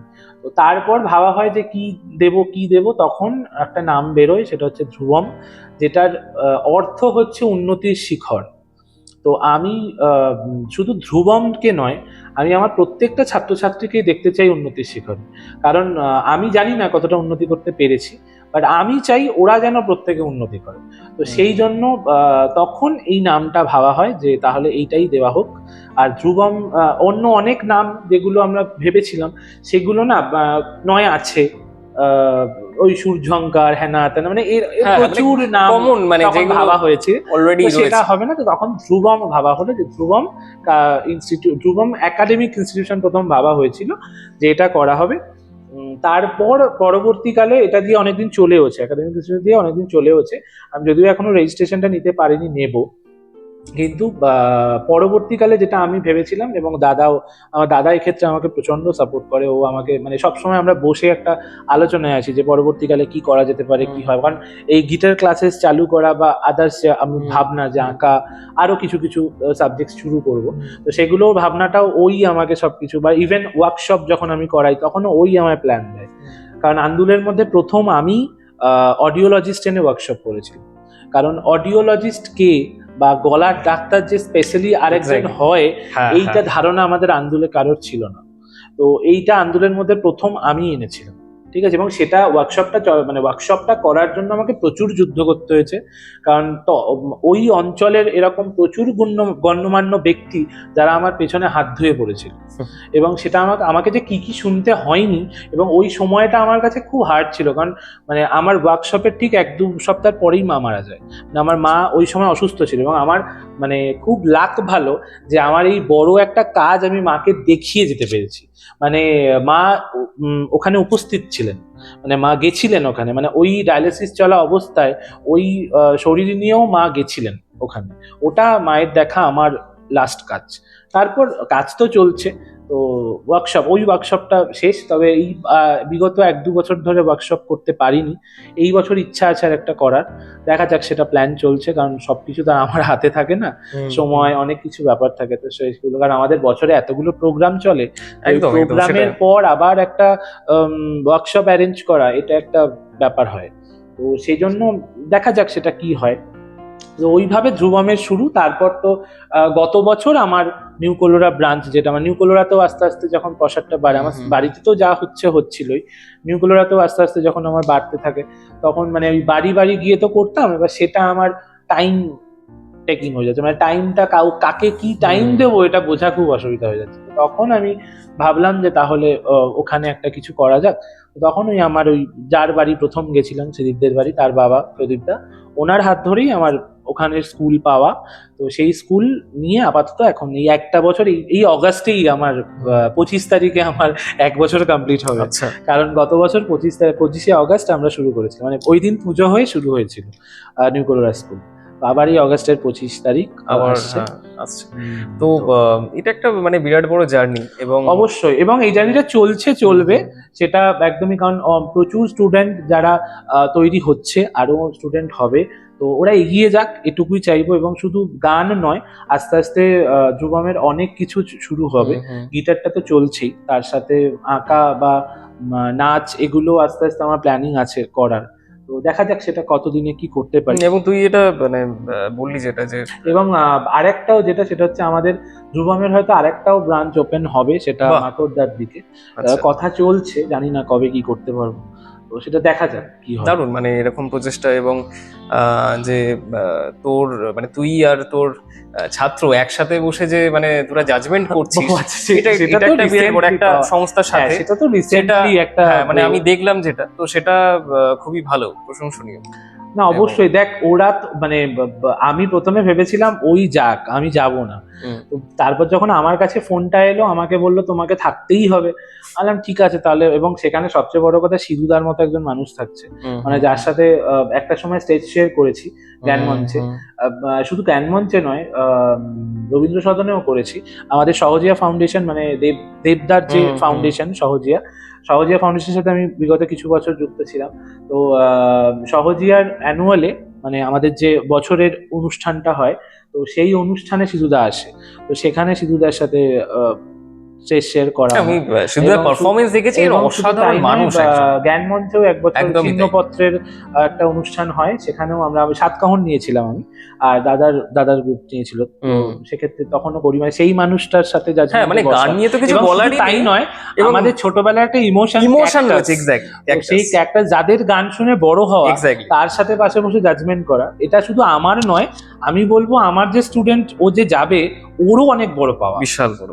তো এটা একটা তো বড় অ্যাচিভমেন্ট আমাদের সবার, তো সত্যি কথা। একদম, হ্যাঁ সত্যি অনেক কিছু জানছি আমরা, নতুন অনেক বিষয়ে যেগুলো অনেকের কাছে অজানা। তুই নিজে যেহেতু গেছিস এবং নিজে যখন একজন টিচার, অনেক কিছু সত্যি জানতে পারছি।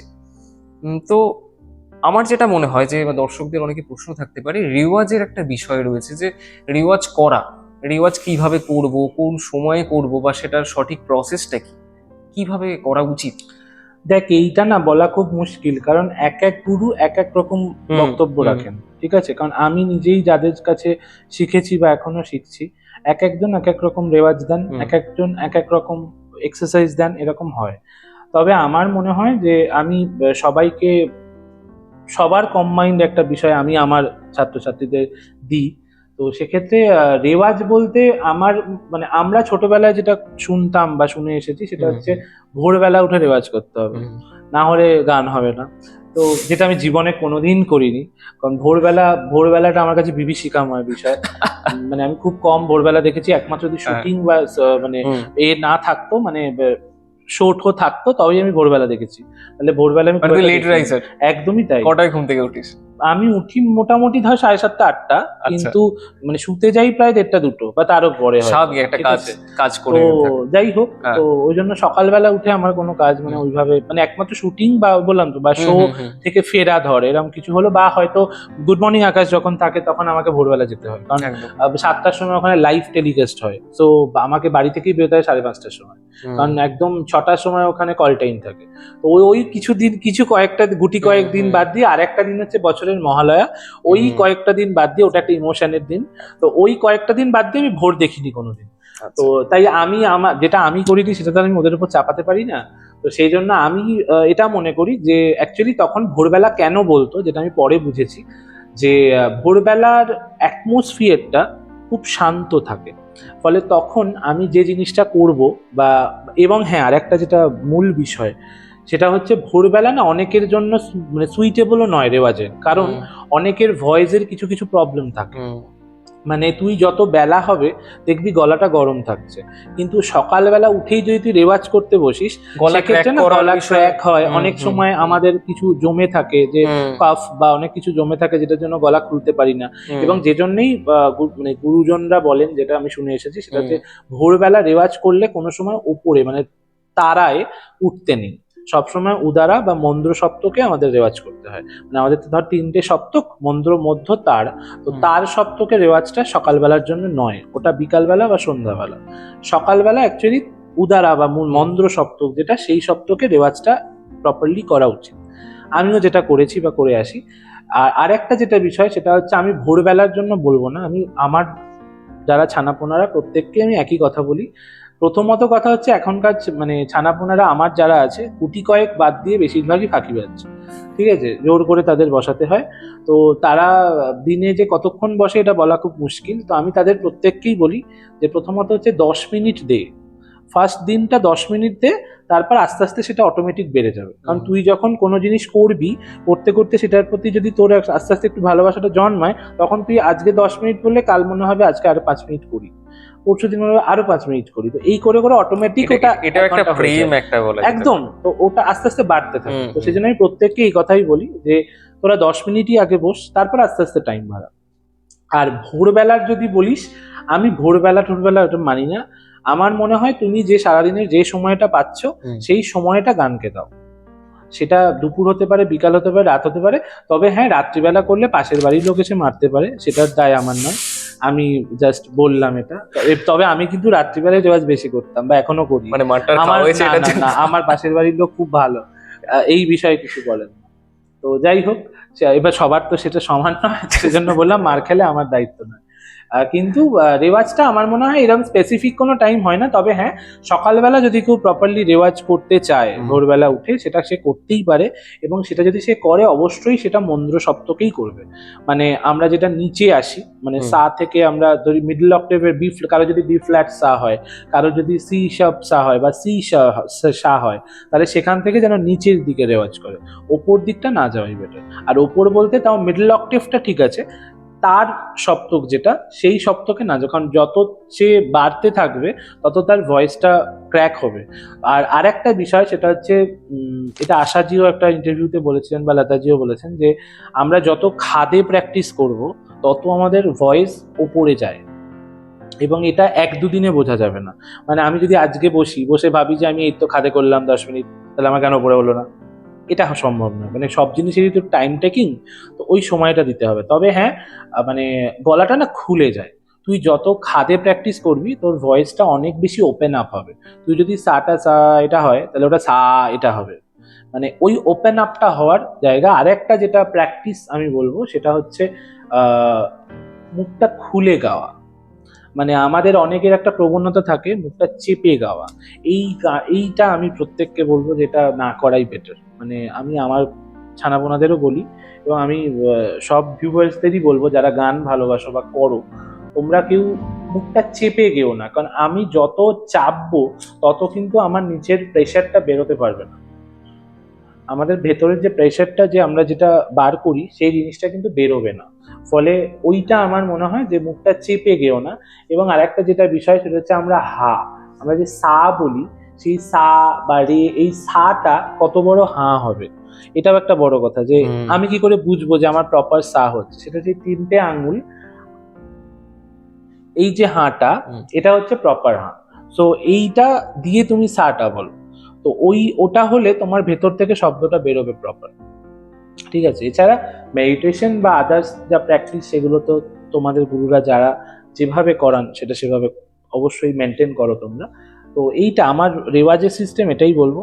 আর আমি ওই দিনে করা, রাতে করা, সকালে করা, ভোরে করা, এসব মানি না। আমি যাকে সবাইকেই বলি যে তোমরা তোমাদের সময় মতো করো, কিন্তু সময়টা দাও, পার ডে অন্তত 10 মিনিট দাও। মানে এটা খুব ম্যান্ডেটরি, এটুকুই বলবো। আর তুই মানে তোকেও আমার স্পেশালি বলা, আজকে যেহেতু হুম, তোর সাথে আমার দেখা হলো এবং হুম, অন ক্যামেরা, সেটা হচ্ছে আমার কিছু স্টুডেন্ট আছে, কিছু কেন, দু একজনই স্পেশালি, বা বেশিরভাগই প্রচন্ড টকেটিভ, হুম, কিন্তু হুম, দু একজন স্পেশালি আছে যারা মানে কথা তাদের বেরোয় না। মানে আচ্ছা, তুই তো আই হোপ এইটা নিয়ে কাজ করিস। হুম, মানে হুম, আমি রিসেন্টলি আমার লাস্ট প্রোগ্রামেও দেখছিলাম হুম, তুই হুম, বলেওছিস। তো তো এক্ষেত্রে তারা কি করবে, মানে কিছু প্র্যাকটিস বা কিছু মানে মানে কি বলতো, মানে আমি স্পেশালি আমার কিছু স্টুডেন্টের জন্যই বলছি কথাটা, যারা যদি কেউ এই ভিডিওটা দেখে হয়তো তাদের লাভ হবে।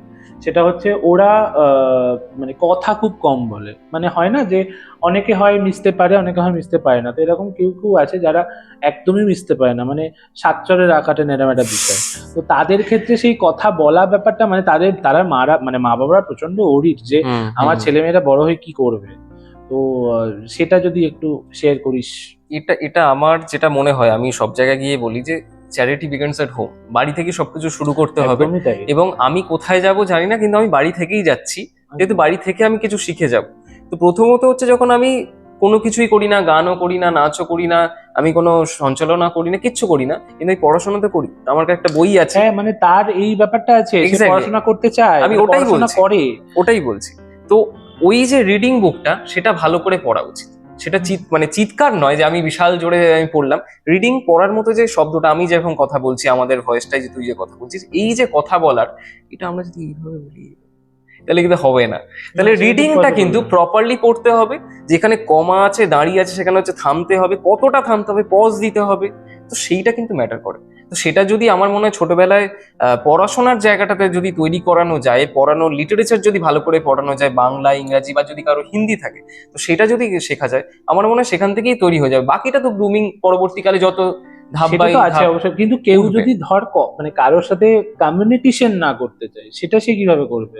সেটা তো অনেক, মানে এটা একটা বড় হিস্ট্রি, এটা প্রসেস আছে।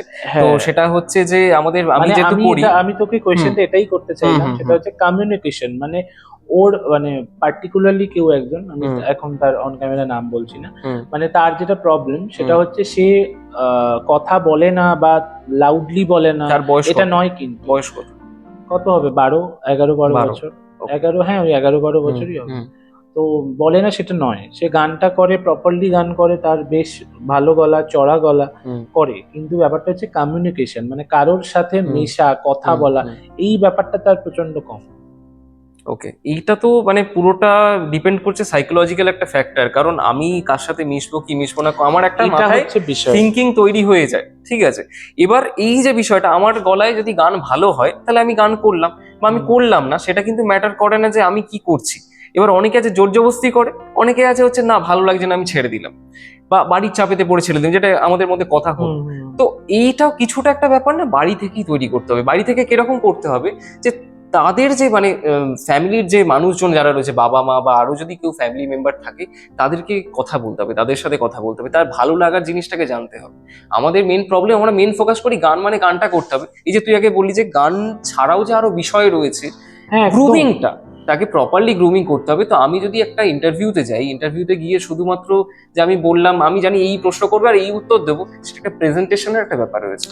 হ্যাঁ সেটা তো আমি বটে অবশ্যই। স্কুলে স্যারের সামনে কথা বলছি, আমি যদি আমি একটা টিচার ছাড়া যদি বাইরে বন্ধুর সাথে কথা বলছি, আমি যেভাবে আমি তোর সাথে কথা হুম বলছি, হুম। তোর কোনো স্টুডেন্ট হিসাবে সে নিশ্চয়ই এইভাবে বলবে না না। সেটা তো পসিবল না। এক্স্যাক্টলি। তো আমাকে সেই ম্যানার্সটাও শিখতে হবে, পাবলিক এটিকিউটিটাও শিখতে হবে, যে কিভাবে আমি তার সাথে ব্যবহার করবো। এটা আমার একটা কোর্স রয়েছে লং, মানে সেটা আমি এইভাবে এতে বলা সম্ভব নয়। তো এই প্রসেস তোমরা যদি মেনটেন করো, তাহলে কিন্তু তোমরা করতে পারবে। আর আমি যেহেতু অনেক জায়গায় গেছি পাবলিক স্পিকিং, অনেক স্কুল বা কলেজ থেকে আমাকে ডাকা হয়, তো আমার যেটা এক্সপিরিয়েন্স হয়েছে, আমি যখন কাউকে ডাকি অন স্টেজ, তুমি এসো, আসতে অনেকে চায় না, মানে দে আর ইন্ট্রোভার্ট, এটা হতে পারে, বা তাদের মধ্যে শাইনেস প্রচন্ড রয়েছে। introvert, হ্যাঁ। তো সেই জায়গাটা কাটানোর জন্য একদমই আমি বলবো যে তোমরা রিডিং পড়ো। রিডিং যদি পড়তে পারো, মানে পড়াটা যদি ভালোভাবে করতে পারো, বাংলা কোনোদিন ছেড়ে যাবে না আমাদের থেকে, সেটা তো ঠিক আছে। এবং বলার নয়। একদম, তো আমার যদি পাঠ্যপুস্তকটা যদি আমি ভালো করে পড়ি, সেই কথা বলা, শব্দচয়ন, যেটা তুই এটা 3 আঙ্গুলের কথাটা বলি, আমি ওটা দেখাই, যে আমাদের শব্দচয়ন, আমরা হাঁ করছি কতটা, কথাটা কতটা ক্লিয়ারলি বলতে পারছি, সেটার উপরও ডিপেন্ড করছে। তো এইভাবে যদি করতে থাকে, আশা করি দর্শকরা যারা রয়েছে তারা, মানে আমাকে যারা চেনে বা চেনেন না যারা, তারাও আমার পেজ রয়েছে, সেখান থেকে আপনারা জানতে পারবেন, অনেক কিছু আপডেট আসছে। এবং আজকে যে শুভজ্যোতির সাথে যে কথাগুলো হচ্ছিল, এইভাবেই আমরা কিন্তু নিজেদেরকে গ্রুম করে থাকি। হ্যাঁ হ্যাঁ হ্যাঁ। এবং সত্যি কথা আরেকটা জিনিস যেটা বলা, সেটা হচ্ছে আমিও যে প্রথম দিকে এরকম মেন্টর পেয়েছি বা বিষয়টা তা নয়, কিন্তু আমাদের একটা প্রসেসের মধ্যে দিয়ে যেতে হয়েছে। সেটা তো বটে। এবং এই জার্নির একটা জায়গায় এসে গিয়ে বুঝতে পেরেছি যে না, শুধুমাত্র কথা বলাটা কথা বলা নয়, মানে কথা বলাটা একটা কিন্তু মানে আমাদের আন্ডাররেটেড স্কিল, এটাকে লোকে ইগনোর করে। একদম। এটাকে তুলে ধরাটা উচিত, কথাই মানুষের পরিচয় হতে পারে। অবশ্যই। একদম। কথাই মানুষের পরিচয় actually। এক্স্যাক্টলি। এবং আমি কোনো জায়গায় গেলে যদি আমাকে কেউ নাও চেনে, আমাকে কথার মাধ্যমে সেটা হ্যাঁ, পরিচয় দিতে হবে। তো একদম, সেইটা একদম। যদি আমি ঠিকঠাক ভাবে না করি, তাহলে কোনো একটা জায়গায় নিজের পরিচয়টা কমে যায় আমার মনে হয়। সেটা তো অবশ্যই। অনেক কিছু আলোচনা হচ্ছে, তো আমি একটু গভীরে যাব। সেটা হচ্ছে যে কত গভীরে যাবি সেটা হচ্ছে বড় না, question। গভীরে বলতে আম, আমি শুনেছি তোর সাথে যতদিন আমার পরিচয় হয়েছে, আমি কাকিমার বিষয়ে কিছু শুনেছি কথা। আচ্ছা। তো আমি একটু জানতে চাই যে কতটা তিনি মানে তোকে কতটা উদ্বুদ্ধ করেছেন। বাই দ্য ওয়ে, আমি ক্যামেরার সামনেই বলছি, উনি এই মুহূর্তে নেই পৃথিবীতে। তো আমি এটা জানতে চাই পার্সোনালি, মানে আজকের দেখ, দিনে যে তুই মেনে চলছিস তাকে, হ্যাঁ দেখ, কেন, মানে কি প্রথমত ইন্সপায়ার করেছেন তিনি? প্রথমত কথা হচ্ছে মানে আমাদের শুরুই তো মা। হুম, মানে মা ছাড়া তো আমরা কেউ আসতেই পারতাম না এই দুনিয়ায়, হুম, প্রথমত কথা। সেটার জন্য তো প্রচন্ড ভাবে তার কাছে কৃতজ্ঞ আমরা সবাই, প্রত্যেকে। আর দ্বিতীয়ত কথা হচ্ছে মানে আমার গানটা আমার হুম, মায়ের থেকে পাওয়া। মা গান করতেন এবং সত্যি কথা বলতে গেলে অনেক কিছু প্রতিকূলতা পেরিয়ে বা আপস অ্যান্ড ডাউন পেরিয়ে মা গানটাকে শুধুমাত্র আমার টিকিয়ে রাখার জন্য অনেক কিছু জীবনে স্যাক্রিফাইস করেছে, অনেক কিছু করেছে। হুম, তো সেখান থেকে দাঁড়িয়ে এবং অনেক কিছু সহ্য করেছে, সবচেয়ে বড় কথা। এবং আমি যেটা বলছিলাম যে আমাদের সময় গান করবে বা এই যে ব্যাপারটা, বা একটা সময়ের পর হয় না, ছেলেদের একটা বিষয় হয় যে কি করে ছেলে। তো এই বিষয়গুলো আর আমার মা প্রচন্ড ভুগেছে। মানে আমার মা 2006 সাল থেকে প্রথম ভোগা শুরু হয়।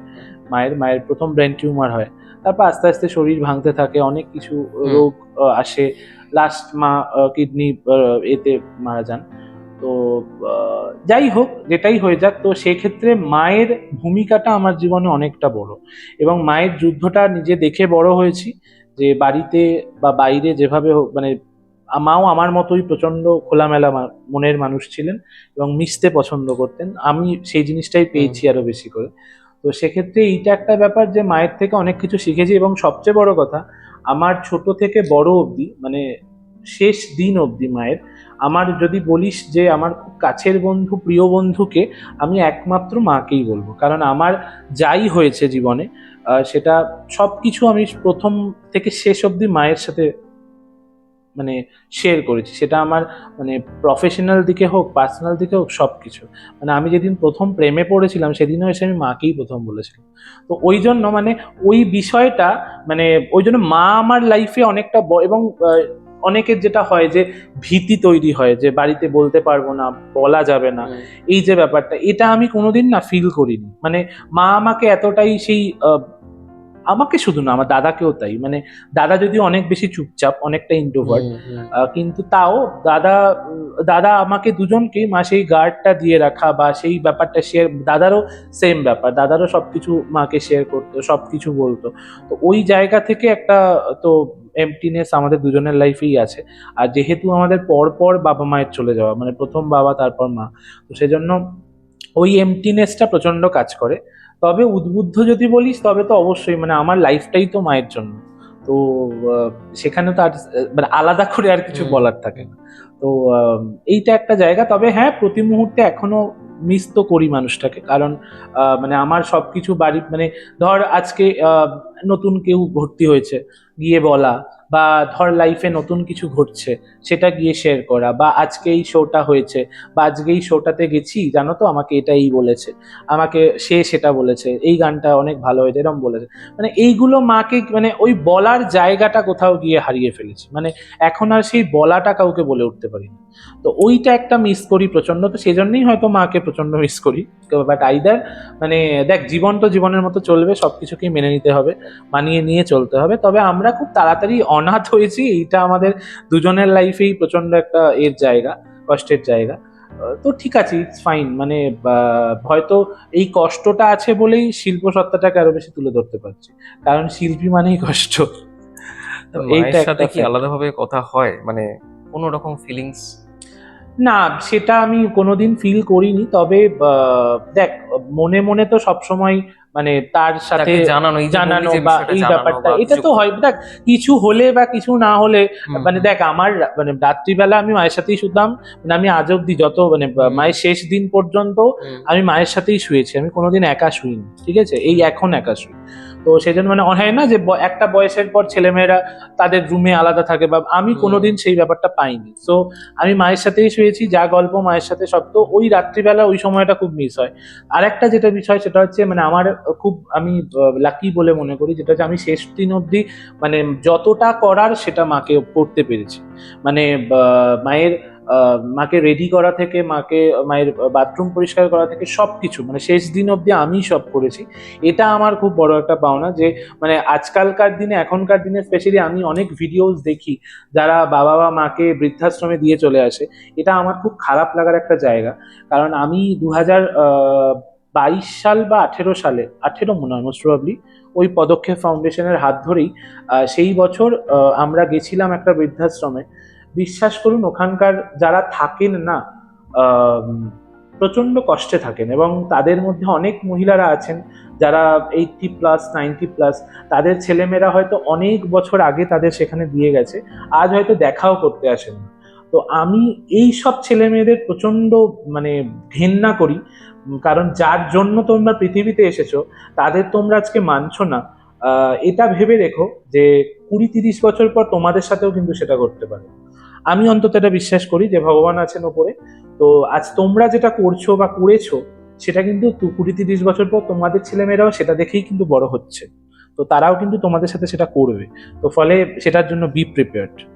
তো এই জিনিসটা আমি নিজে মনে করি যে প্রচন্ড আমি লাকি, যে সেইখান থেকে আমি তাদের করতে পেরেছি, তাকে করতে পেরেছি, কোনো আক্ষেপটা রাখিনি। তো সেখান থেকে ঠিক আছে, চলো লাইফে যেটা হয়েছে, যেটা হওয়ার বা সেটা তো হবেই বা চলবে।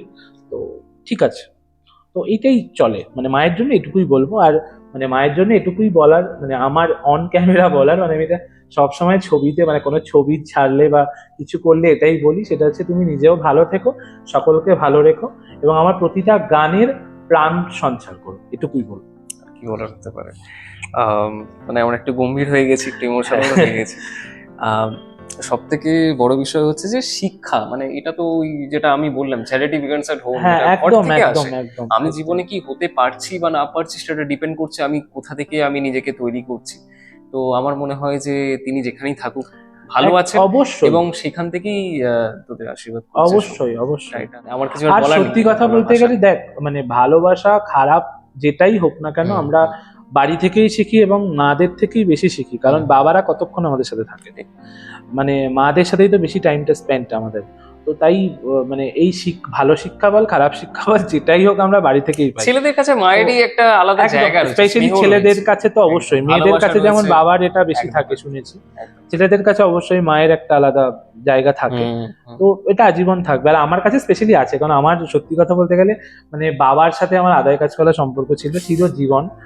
তো সেক্ষেত্রে বাবার বাবার চলে যাওয়া তো অবশ্যই কষ্টকর, এবং সেটার থেকে আমার মায়ের চলে যাওয়াটা আমার কাছে অনেক বেশি কষ্টকর। মানে এটা আমি চিরজীবন মানে সবসময় বলবো আর কি, মানে যখনই যে বয়সেই যাই না কেন এই কথাটা আমি সবসময় বলবো। তো আমরা একদম শেষের পর্যায়ে চলে এসেছি, আর ফাইনালি। ফাইনালি অনেক কিছু আলোচনা হলো, অনেক কথা হলো, অনেক জানতে পারলাম ওর থেকে। এবং ব্যক্তিগতভাবে আমরা তো যেহেতু অনেক সময় আড্ডা মারি, কিন্তু আড্ডাটা এইভাবে ক্যামেরার সামনে হয় না, অনেক ব্যক্তিগতভাবে অনেক কথা আলোচনা হয়, অনেক কিছু জিনিস শেয়ার করি। তুইও অনেক কিছু বলিস, আমিও বলি। তো আজকের যেভাবে শেষ করব, শেষটা কিন্তু একটু অন্যরকম হবে, কারণ একজন গায়ক যখন রয়েছে, সিঙ্গার যখন রয়েছে, তো গান ছাড়া এইটা সেটা। একটা খুব সমস্যার বিষয়, মানে গায়ক যখন থাকবে তখন তাকে গানটা গাইতেই হবে। হ্যাঁ, এই এটা যে এটা ও এটা এটা ও একজন আবদার। অ্যাঙ্কার, মানে ও কিছু করবে না, ও না, শুধু এই তো বলবে। করছি, কি মুশকিল, এটা হ্যাঁ, এটা সেই। করছি আমি অবশ্যই। যারা দেখছো আমাকে, অ্যাঙ্কার রাজ লাইভ নামে তোমরা জানো যে আমার পেজ রয়েছে, এবং সেখান থেকে তোমরা সমস্ত আপডেট দেখতে পাও। তো এই যে আহ, আমার যে একটা প্রসেস, মানে আমি আর তুই বলতে গেলে মানে কোনো না কোনো ভাবে পরিপূরক, একজন অ্যাঙ্কার ছাড়া একজন হ্যাঁ, সিঙ্গার একদম একদম একদম, অবশ্যই ইনকমপ্লিট, অবশ্যই। এবং সিঙ্গার ছাড়াও একজন অ্যাঙ্কারিং। সঞ্চালক ছাড়া অনুষ্ঠানটাই ইনকমপ্লিট। একদম একদম। তো সেই জায়গায় আমি একটু তোর থেকে গান শুনতে চাই, তোর পছন্দের যে কোনো গান, যেটা তোর পছন্দ। এই মুহূর্তে মানে এত মানে যখন কেউ বলে না যে একটা গান শোনাও, তখন আর কিছু মাথায় আসে না। এইটা হচ্ছে আমাদের গায়কদের খুব বড় একটা বিষয়। তো মানে বড় একটা প্রবলেম, বিষয় বলছি, বড় একটা প্রবলেম। তো যাই হোক, আপাতত এই মুহূর্তে আমার সন্তোষ আনন্দজির লেখা একটি গান মনে পড়ছে। গানটা আমার খুব প্রিয় গান, আমি হুম। আমার চ্যানেলেও ছেড়েছি। এবং হিন্দি গান অবশ্যই, সচরাচর আমি যেটা গাই না, তাও এখন এখন গাই, টুকটাক গেয়েই থাকি। বা যেগুলো ভালো লাগে সেগুলো গাই। তো সেই গানটাই শোনাচ্ছি। আর একটা যেটা বিষয় সেটা হচ্ছে গানটার যে প্যারাটা আমি শোনাবো ও সেটা আনরিলিজড ভার্সন, মানে এই প্যারাটা আমার শোনা অ্যাকচুয়ালি একটা রিয়েলিটি শো থেকেই শোনা। উনি এসেছিলেন, সেখানে সেখানে উনি এটা বলেন এবং প্রকাশ করেন প্যারাটা। তো তার আগে আমি এটা শুনিনি, কারণ এটা লতাজি বা মুকেশজি কেউই গাননি গানটা, মানে এই অন্তরাটা কেউ গাননি। তো আর আমি আবার একটু ওই স্রোতের অপোজিটে যাওয়া পছন্দ করি, তো সেই জন্য সবাই যেটা গায় সেটা গাইছি না, ওই অন্তরাটাই শুনিয়ে আমি আজকের এটা শেষ করছি। আমার মতো করে করছি, আশা করছি ভালো লাগবে। বাকিটা আপনারা বলুন।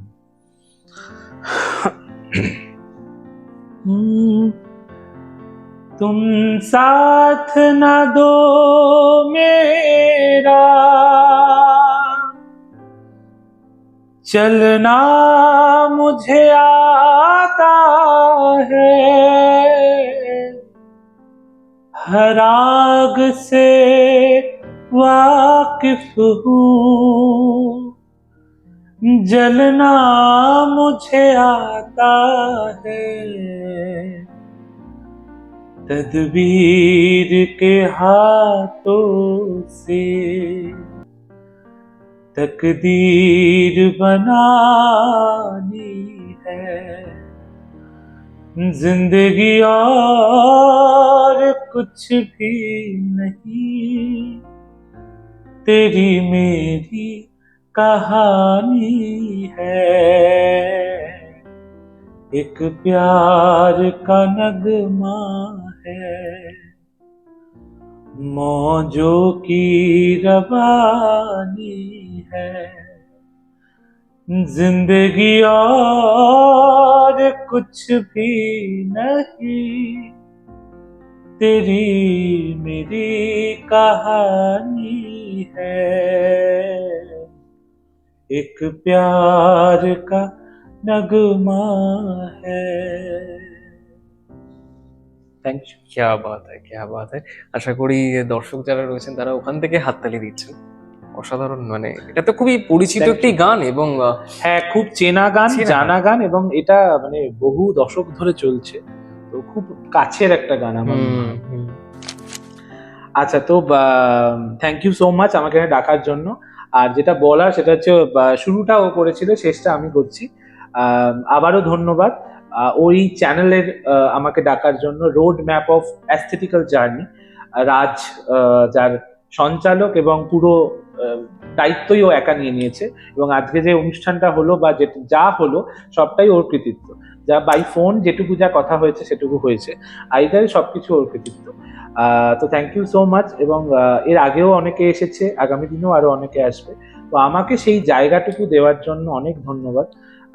তো আপনারা সবাই এভাবেই পাশে থাকবেন, আমারও থাকবেন, ওর তো থাকবেনই, কারণ ওর পাশে থাকলেই আমাদের মতো মানুষরা আরো অনেক মানুষ উঠে আসবে চ্যানেলের দ্বারা। তো সবাই খুব ভালো থাকবেন, সুস্থ থাকবেন, সুরে থাকবেন, ছন্দে থাকবেন। Thank you. Thank you so much সকলকে, এইভাবেই পাশে থাকবেন এবং অবশ্যই সাবস্ক্রাইব করতে বলে দিন। হ্যাঁ, একদম সাবস্ক্রাইব করবেন, সাবস্ক্রাইব, বেল আইকন অবশ্যই এই করতে শুধু হবে। ওর নয়, আমার চ্যানেলটাও করে দেবেন। আমি চ্যানেল লিংক দিয়ে দেবো ওখানে।